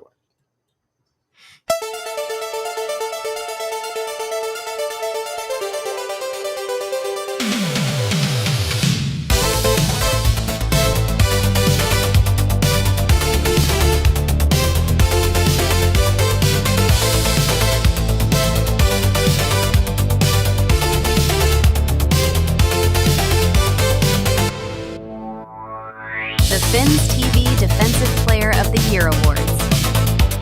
Here are the nominees: Rasul Douglas,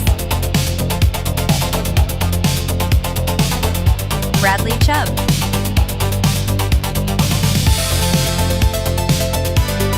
Jordan Brooks,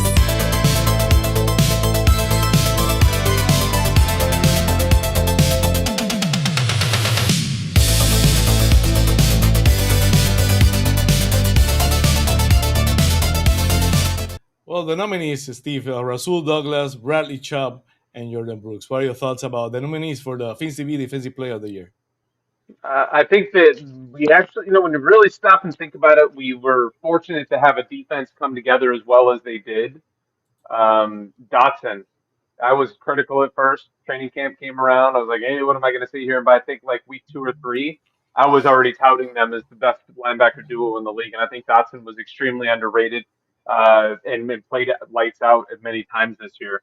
Rasul Douglas played phenomenally, a lot better than what I had expected from him. I think that the defense the team in general is in a very tough spot right now, but we saw a lot of zone coverage. We saw a lot of, spots where quarterbacks could take advantage of it and put us at a disadvantage this year. That really, why do you think we had 3 cornerbacks that were so young starting this year? There's a reason why. It's because we were so weak in that back end. So, Rasul Douglas really stepped up, did what we needed him to when we needed it the most. Fitzpatrick, I was critical of him coming back here just because I was a salty bitch because I didn't like the way that he left, but really he was a veteran presence that we needed back there. Jordan Brooks, my man. He is the leader of this team and hands down. the anchor on that defense that we needed. I remember when we picked him up, somebody put me down because I was like, we needed a vocal leader. He's like, what do you think? You have to be somebody who screams in their faces. It doesn't do anything for him or anything like that. He doesn't scream in people's faces. He gets up and he gets serious in people's faces and on the team, and they pay attention to that, and he drives it home for them. So Jordan Brooks, hands down, was the defensive player of the year for this team. The defensive face, hopefully for the next couple of years going forward for the Dolphins. Absolutely. Over 3,700 on our platforms. Please give us a follow on X at FinsTV and on YouTube at FinsTV_. Guys, this team, going forward again is gonna be a defensive team. So without further ado, let's go to who's the winner of the Fins TV Award for Defensive Player of the Year. Give me a second over here. So who's gonna be winner chicken dinner?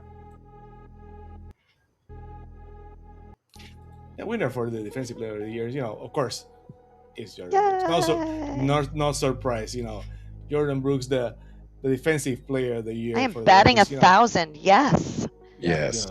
Basically, you should go to the crap table after. You should go to the casino find a way to pay some money because you're on the roll. I'm gonna start with you, Shari. What are your thoughts about Jordan Brooks, the Fins TV Award winner for Defensive Player of the Year? I'm very happy that we had some legit contenders in that category, but I will say for me, it was still a runaway. It wasn't even a hard decision. It was the easiest. Oh, I'm voting for Jordan Brooks because he was the leader. He was phenomenal. He checked, I hate this, but he checked the boxes. If you ever watch Love Island, oh my gosh, they check the boxes, isn't it? So he checked all the boxes and made that vote very easy for me. I see a very bright future, and especially with this defensive-minded coaching staff that's coming in, I think that we are only seeing the beginning of what's going to be an amazing career. I hope that we keep him along the way because I know we have trouble with that, Monsieur Gink.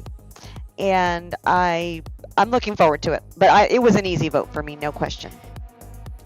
How about you, Adrian? What are your thoughts about Jordan Brooks, the Defensive Player of the Year, the Fins TV Award winner for Defensive Player of the Year? I love it. Dude's a dog.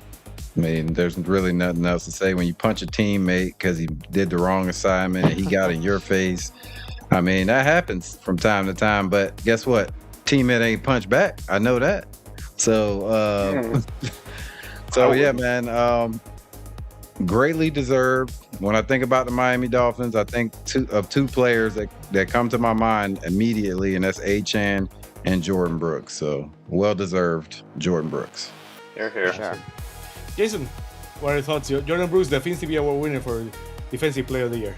Yeah, no, wire to wire, he was great. He was all over the field. Obviously, when you lead the league in tackles, that's easy to be said. But he was getting interceptions, he was getting sacks, he was getting passes defended, and he was the absolute leader of this team. So, yep, everyone said it best. He's the guy. How about you, Steve? Your thoughts for the winner, Jordan Brooks? They've already said enough about the man. He's well deserving.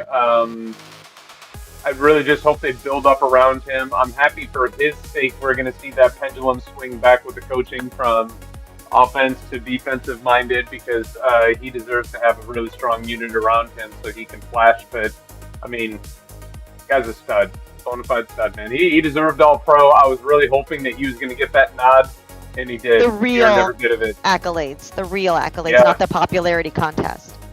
Yep. So, again, this team is going forward, going to be a defensive team. So, defense is going to be key for this team. So, guys, I want you to stay for the ending of the show. You okay? Please go ahead, Adrian. Sorry, didn't see you there. Sammy, yes. Why did Bradley Chubb get nominated twice? Well, she's Sherry's favorite player. Sherry basically runs the bar over here. Oh, is that what happened? Don't blame me for that. I didn't vote for him either time. I get the leadership award because wasn't he our nominee for Walter Payton? Last year, 2 years ago or something. I don't know. Yes, he was. Yes. So this year. That was this year. So I get that, but defensive player of the year, the The two always when you nominate, and when you nominate three, usually the third one, the third wheel is the one that's basically the difference between the third and the fourth. That's not that easy. So guys, please stay to the end of the show. We're gonna go next to the big award of the evening, the Fins TV award for the most valuable player.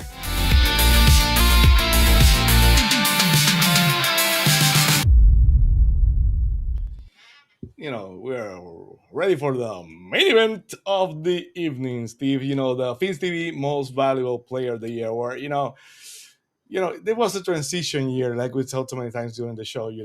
The big heavy hitters, the big names, not in the running this year for MVP. No Tua, no Tyreek Hill. It's a transition year for the Dolphins for sure. So going forward, this team, is going to look a lot different. So what are your thoughts about this team going next year? Basically, we might be one of the youngest teams in the league, if you ask me. What are your thoughts about that premise, Steve? Considering where we're coming from, I'm looking forward to different. I really am.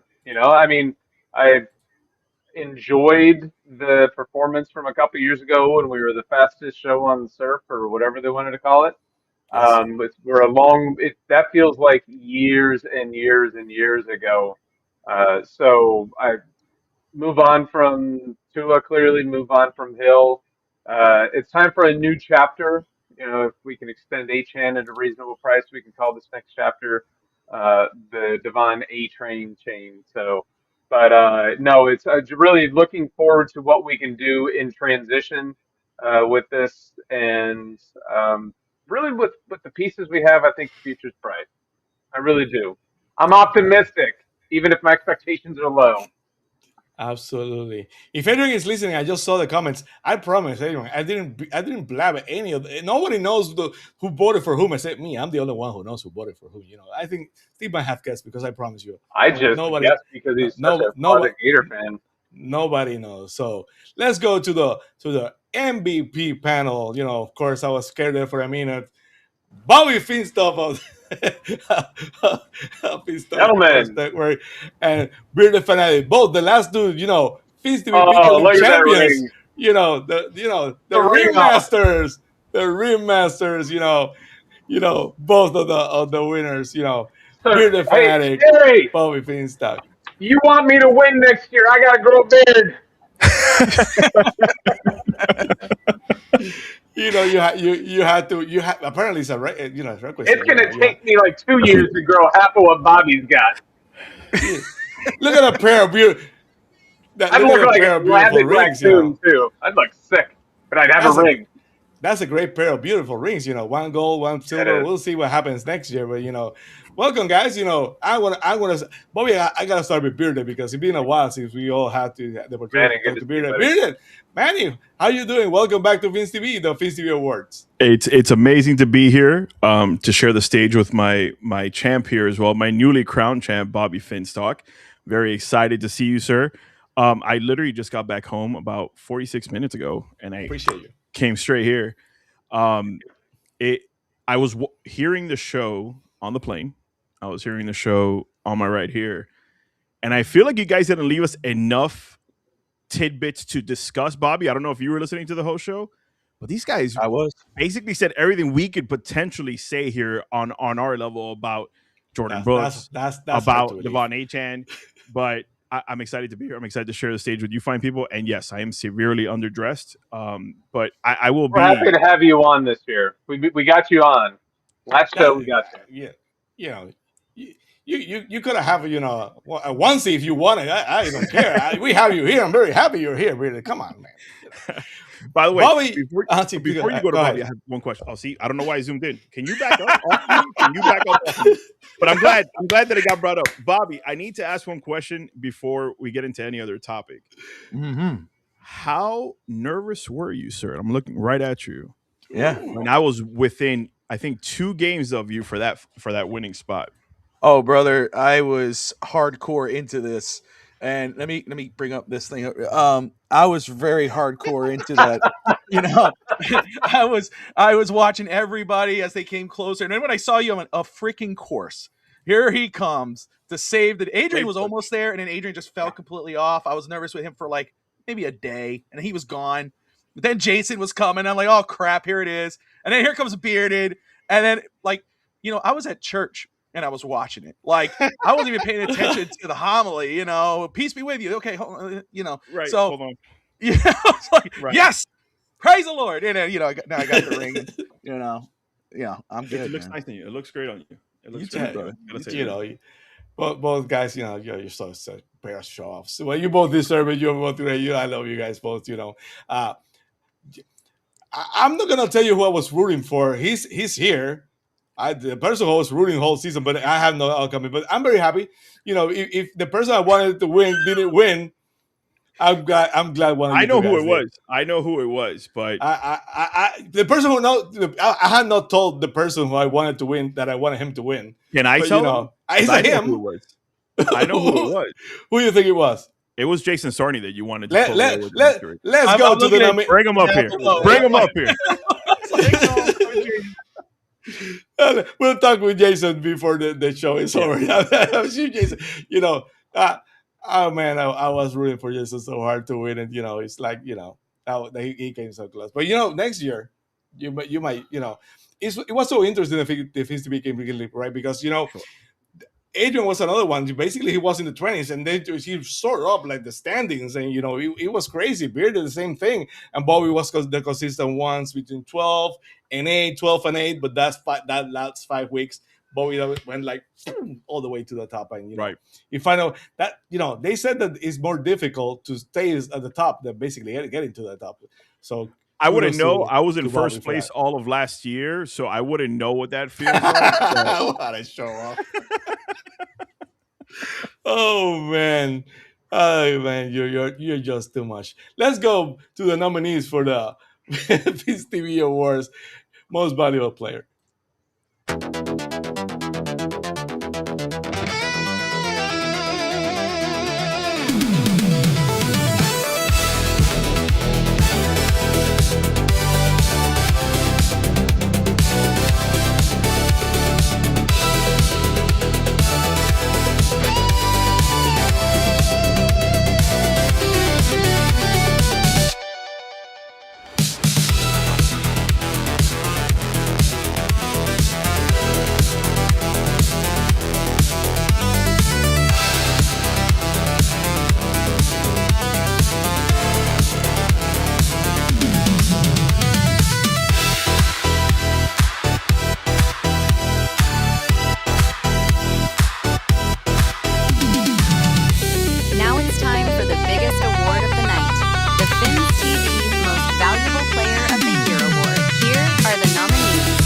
Devon A-Chain, Aaron Brewer,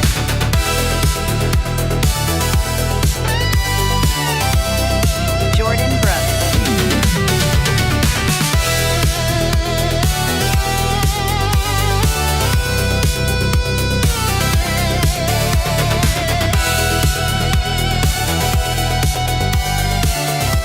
Well, the nominees, Jordan Brooks, Devon A-Chain, and Aaron Brewer. I want to start with Bobby. Bobby, what are your thoughts about the nominees for the Fins TV Most Valuable Player of the Year award? No, I think they were great nominees, and I think the most obvious ones. I don't know which other way you can go. One that, if you had like an honorable mention, I guess just to include there, he wouldn't have been the pick. Probably, I think I was very impressed with Bradley Chubb. He was consistent this year. I think he stood up, and he may be a cap casualty. So I will say that.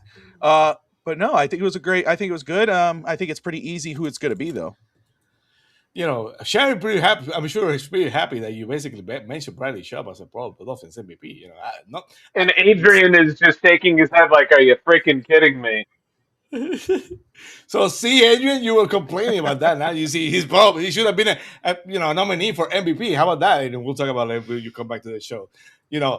Bearded the nominees for the Fins TV Most Valuable Player award, Aaron Brewer, and of course Devon A-Chain and Jordan Brooks. What are your thoughts about the nominees for the Fins TV Award for the Most Valuable Player? So I think when I was going down your list of voting for each category was a quick jump off the screen. I know who I'm voting for. This is the one that caused me the most is it this guy or is it that guy? Because it was very close for me on who I wanted to go for. But when you realize that you look at this team offensively, right? And there was a lot of good players on the defensive side of the ball, and there was obviously one great piece on the defensive side of the ball. But when you looked at the offense, you knew you had no one else you could turn to potentially on this offense that wasn't HN. And that's, for me, was so easily for me to give it to HN, because if you weren't even a fan of this team, if you just, we played an NFC team and this was the first time you looked at the Miami Dolphins, the only person that consistently stood out to you was HN. So that's why, for me, I'm like, if I looked at it from an outsider's perspective and I'm looking at this team, who stands out to me? It was Devon HN, hands down, the simplest for me giveaway. But again, that doesn't take away from Jordan Brooks as one of the people that was there to vote for, because you didn't fear anyone else on that defense outside of Jordan Brooks. So that's why it was so tight for me. But ultimately, yes, I did go for HN as my vote. Oh, over 3,900 watching all platforms. If you're on X, please give us a follow on X as soon as the beards got here. At FinsTV, and on YouTube at FinsTV_. Steve, what are your thoughts about the nominee for the FinsTV Most Valuable Player of the Year award? Well, I think in the past couple of years, we've gotten into the debate of is it the most important player, or is it the most valuable player? Right. Because I think in the past there was a real big debate on that of, was it Wilkins, whoever it was that ended up winning the award that year. Most valuable this year, I definitely agree that it has to go to one player, because without that one player, really, I don't know how many games we actually win this season. So I think some very, very deserving nominations for this. I think Brewer really is that unsung hero on the anchor on that offensive line that overachieved this year. But I still agree that it has to be one person. I really think it had to be probably pretty close. I don't think it was unanimous, but I think it was definitely quite the majority for one player. Let's go without further ado for the winner for the FinsTV Most Valuable Player of the Year award. I gotta say, Steve, you're right about the money. It was not an unanimous choice. It was a donation. I would have thought it would be an unanimous choice. It was an unanimous choice, but he was there. FinsTV Most Valuable Player of the Year. What are your thoughts, Bobby? The one Asian winning the Most Valuable Player award. The right choice, the obvious choice. I'm surprised it wasn't unanimous. It's true. I'm glad that Steve brought up Aaron Brewer. He's deservedly so should have been in the nominees, and of course Jordan Brooks. You can't take away what he did for this defense, and I'm really looking forward to seeing what he could do in Jeff Hafley's defense next year. But Devon Achane was the MVP of this team, and he probably will be next season as well. What are your thoughts, Beard, about Devon Achane as the FinsTV Awards Most Valuable Player? I think that we all, throughout the whole segment, anything that HN was a part of, we kind of all touched on it. But without HN, and mind you, to Steve's point, without HN, you don't know how many games you win. Maybe that was the point. Maybe HN should have been set so we could have a top 3 pick, because we knew that without him, we were going to be a top 3 pick in this team. Maybe we're competing with Oakland for that number 1 pick, because nobody else really stepped up the way HN did. And because of him, good and bad, we're basically back to where we usually pick between 11 and 13 and 14. You take away HN, we're a 2 to 3 win team. Absolutely. What are your thoughts, Steve, about Devon Achane, the FinsTV Award winner for Most Valuable Player? Well, it's not his first award tonight, so we did talk quite a bit about him earlier. Very dynamic, Swiss Army knife out there, and again, for somebody of his size to be able to get as many touches as he does, it's just very fortunate to have him on this team.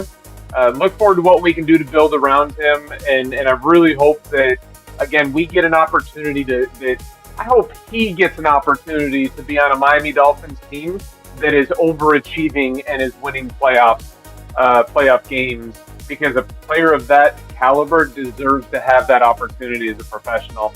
I really enjoy watching him as a player, and I'm definitely invited to Miami Dolphins. He is our most valuable player. Very well said. Bobby, I was talking to Lou and Ashley, Bobby and Bearded and Manny. I was talking about Lou and Ashley about how probably going to look back, I don't know, 5-10 years from now and say, man, we had a talent like Devon Achane on a team with the Dolphins and basically the squatter any great opportunity. If you we had Devon Asian and Tyreek Hill on the same team, we're gonna look back basically at dark times for the Dolphins lost opportunity because Devon Asian is such an amazing talent, right, Bobby? Oh, absolutely. No, I think with Tyreek Hill, that's absolutely going to be the case where we look back at, damn, we had Tyreek Hill and we couldn't do anything. We couldn't get past that hump. With Devon Achane, I still have hope that won't be the case. He's still young. He's on his first contract. I would love to extend him. And I think, again, maybe it's the homer in me, but, I love what I'm hearing from the coach and the GM, how they plan to build this team. Brother, I hear you. But again, I feel confident that we won't be saying that. I'm going to say that. He's still young. He's on his first contract. We can extend him. Maybe we look back and go, thank God we had someone like Devon Achane that we built around, and he's helping us win a playoff game. Sure. Manny, any thoughts about that? It's going to be frustrating if when you look back in a couple of years and say, man, that talent. But Bob might have a point. Maybe the Dolphins turn things around. I agree with Bobby's positivity and his outlook for the future. I tend not to look back, because if I look back, there were so many examples in my lifetime of being a Miami Dolphins fan that we squandered great players. They went off and did amazing things on other teams. You could even use what the Jets have encountered with Sam Darnold, just pulling the cord too soon. Now he's a Super Bowl winning quarterback. The Miami Dolphins have a plethora of those guys that have gone to other teams and done better.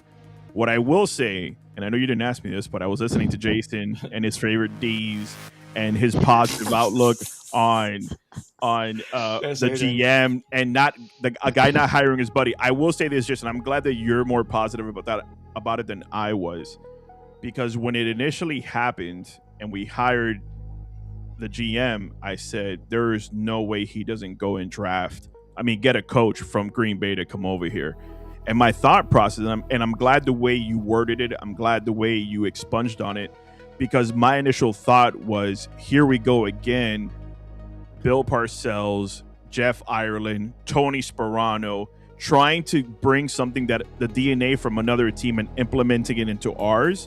That was I'm like, this isn't going to work again. But that was just a negative in me coming out right away, just because of how jaded I've been over the past 36 seasons I've been a fan.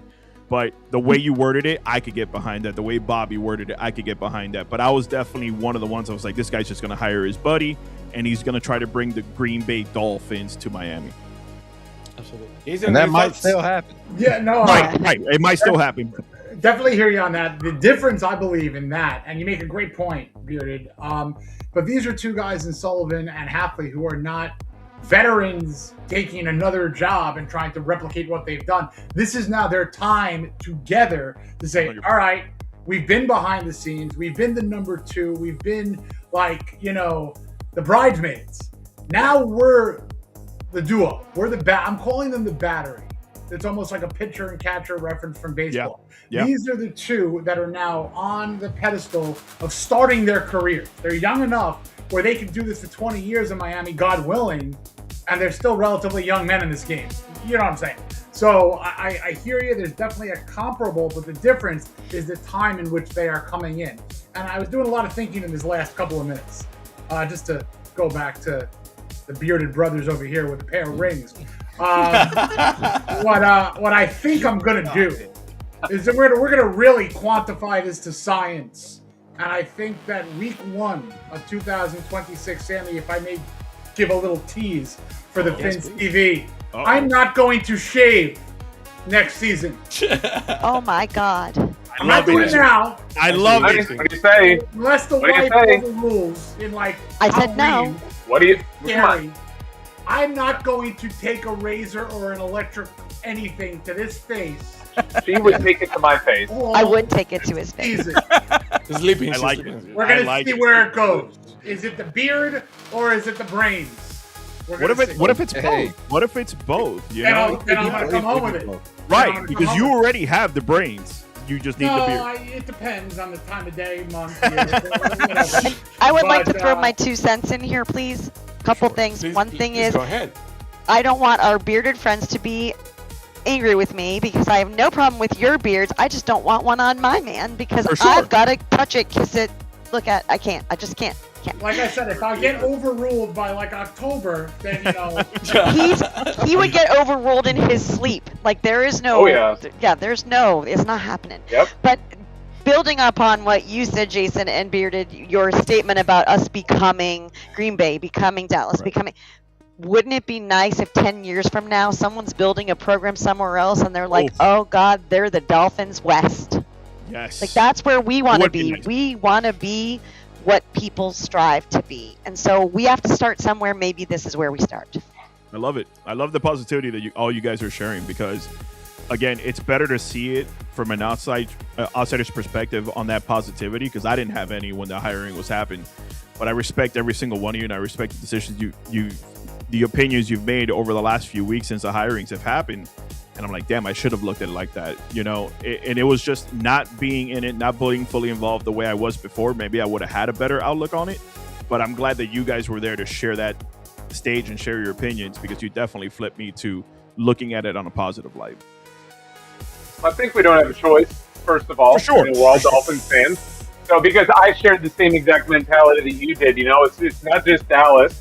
It's San Francisco. Everybody's like, oh my God, let's get the San Francisco mindset in here. And by all means, damn well that Saleh would have, they would have clamored to get Saleh over here if McDaniel was still here. They would have done anything they could just to run it all back.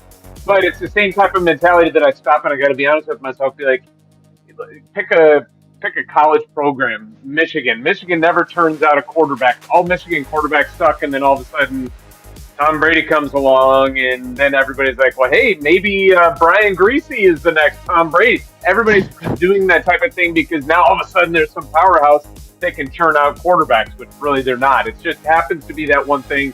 So we associate that burn from the past to stop us from being able to look forward. Again, I'm really tempering my expectations, tamping them down, but it's a fresh start. It's a fresh start that we haven't had for a very long time. And, we really do hope, because going back to like the topic earlier of like wasting careers, Hill had his time, and so, I mean, frankly, cool, it was exciting and all that, but you're right, it would be crazy to look back and say, we have that crazy talent. But, I really want to see us not burn the Jordan Brookses, the talent that we have here. I don't with the H-hands, Cam Wake, Xavier Howard, even, Zach Thomas and Jason Taylor. They won some playoff games, but really. So we really want to see that type of franchise build up where they're like, oh my God, those players are actually achieving and they're in Miami. So, hey, optimistic for bright days ahead, gentlemen, and money. Sir. I'm sorry. Adrian, before we go, you've been in the top 3 the last 2 seasons, so you have a beer. What are your thoughts about next year with the big league? Not long enough. That's what it is, man. Listen, it be your own friends, bro. It be your own friends. I'm like the Dolphins, bro. I fall apart at the end of the season. I don't know what happened, man. I think part of it is don't go back and second guess your picks. That is it. That is it, Sherry. The way, just to give you my first mindset, instinct. The way that I was able to catch up to Bobby, Adrian, was at the very beginning, the first few weeks. I kept flirting with that 1 to 4, 1 to 4, 1 to 4. I kept second guessing myself, and then when I dropped, you were winning again. Yeah, when I dropped to like 6th or 7th, I was like, just go with your gut like you did last year, and that's what basically got me right back to almost catching up to Bobby. It was the fact that I said, you know what you're doing, just pick the games like you've always picked them. Obviously, pick the Dolphins to lose every week. That's an easy win right there. See, I didn't do that. By the way, I don't know if you guys discussed it. By all means, fill me in. Did you guys discuss what your outlooks were going to be for next year's season already? Oh, please go ahead. I would love to. Oh, no, I have none. For the first time ever. I have. That's easy. Right, I have zero expectations going into next year. But that's the way it should be with this team. Nobody should have high expectations for this team. Please, for the love of God, don't have expectations. I think that's why, like, if we're 2 and whatever, people are, oh no, they should get let it be. Let this team grow organically. Yeah, they're both from Green Bay, but of course, Hafley was only there for 2 years. I don't think they're going to take everything from Green Bay. I think Sully's going to say, hey, the things that work, we're going to go for, like quarterback every other year, right? Right. But the things that didn't work, and maybe he was sitting there going, man, if I was the GM, I would have done that. I think that's what he's going to bring to Miami, and I love that these guys are coming with the same mindset. They're going to work together, and let's let them hopefully build this the right way. But you're 100% right. Start with little to no expectations. Because the last thing you want to do is, and you know Dolphins fans are going to do it anyways, they go on a 2-win streak. Oh my God, maybe they're better than we thought. And then they rip off 15 straight losses. And, here we are again.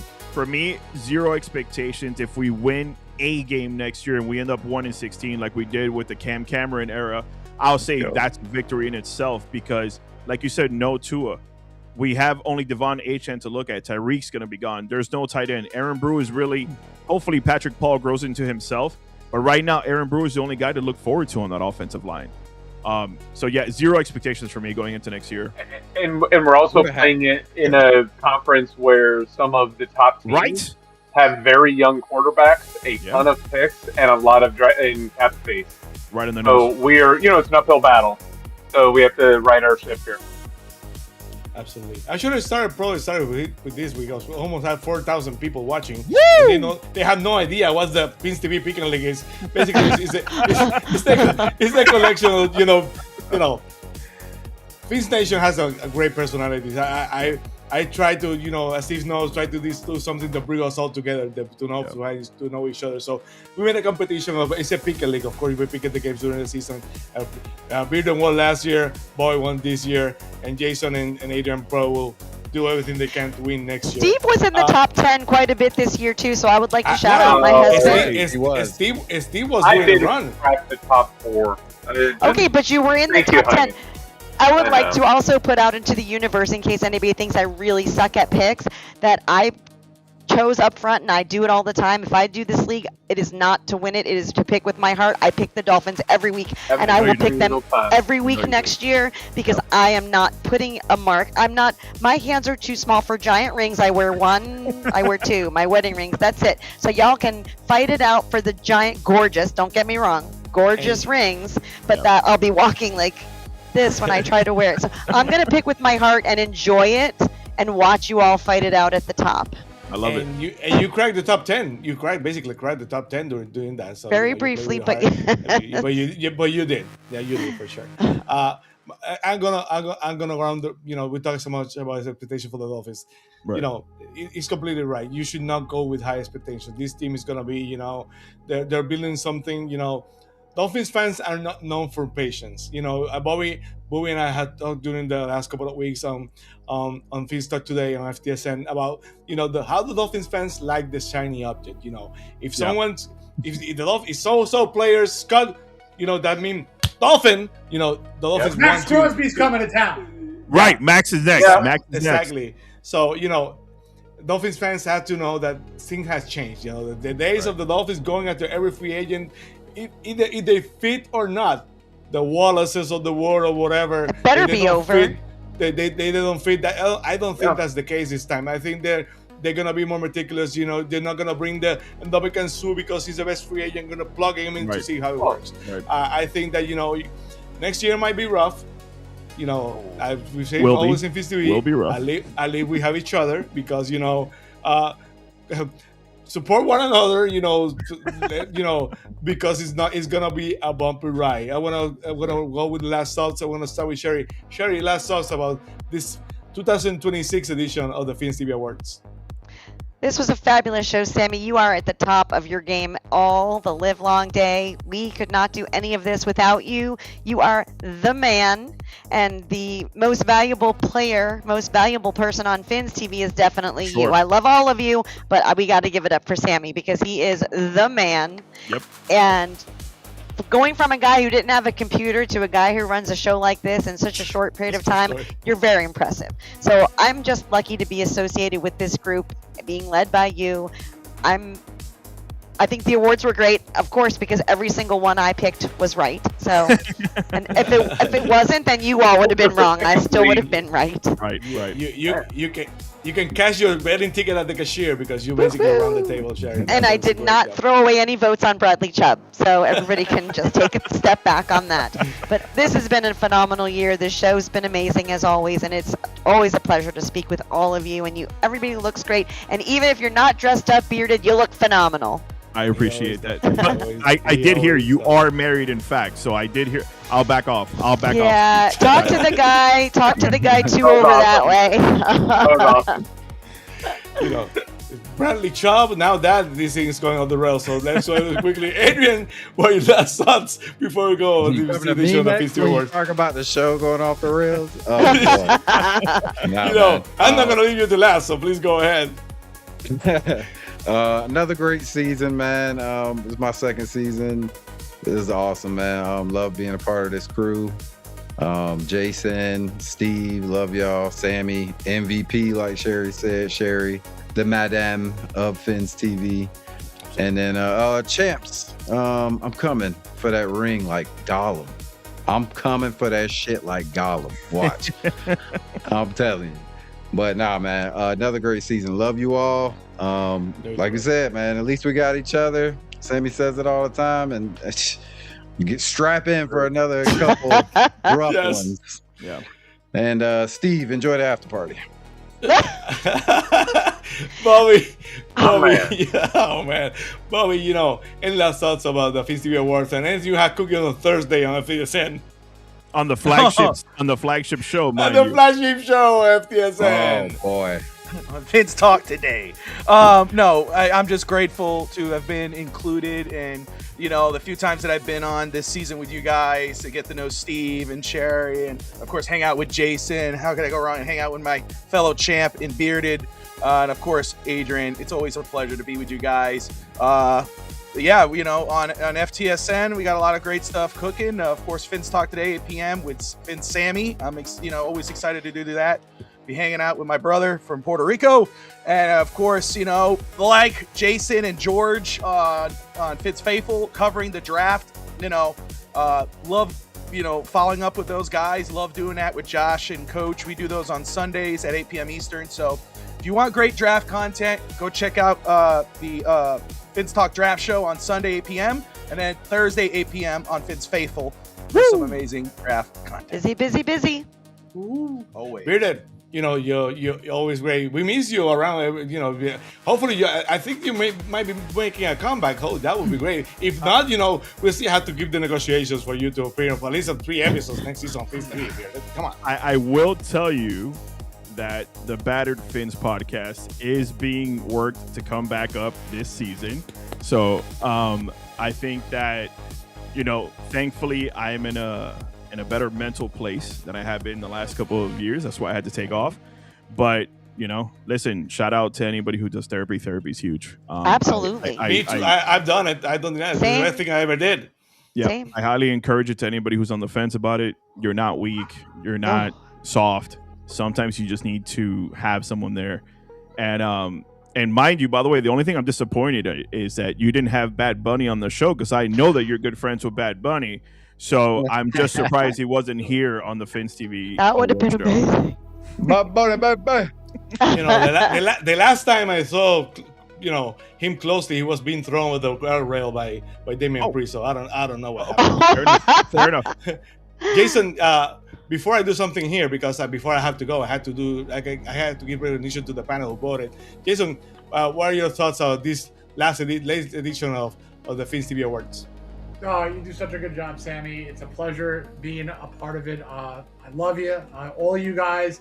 You know your football, but better than that, you're all phenomenal people.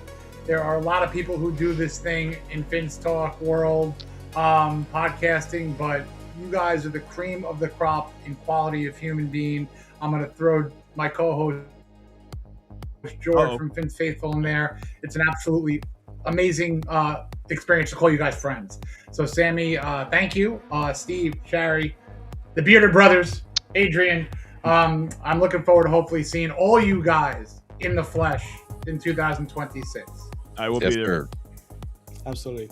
Sadly, the committee video is not rolling, but I had to have sense to the members of the committee. Armando Salguero was part of the committee. Dave Hive from the Sun Sentinel. Oye McDuffie was part of the committee.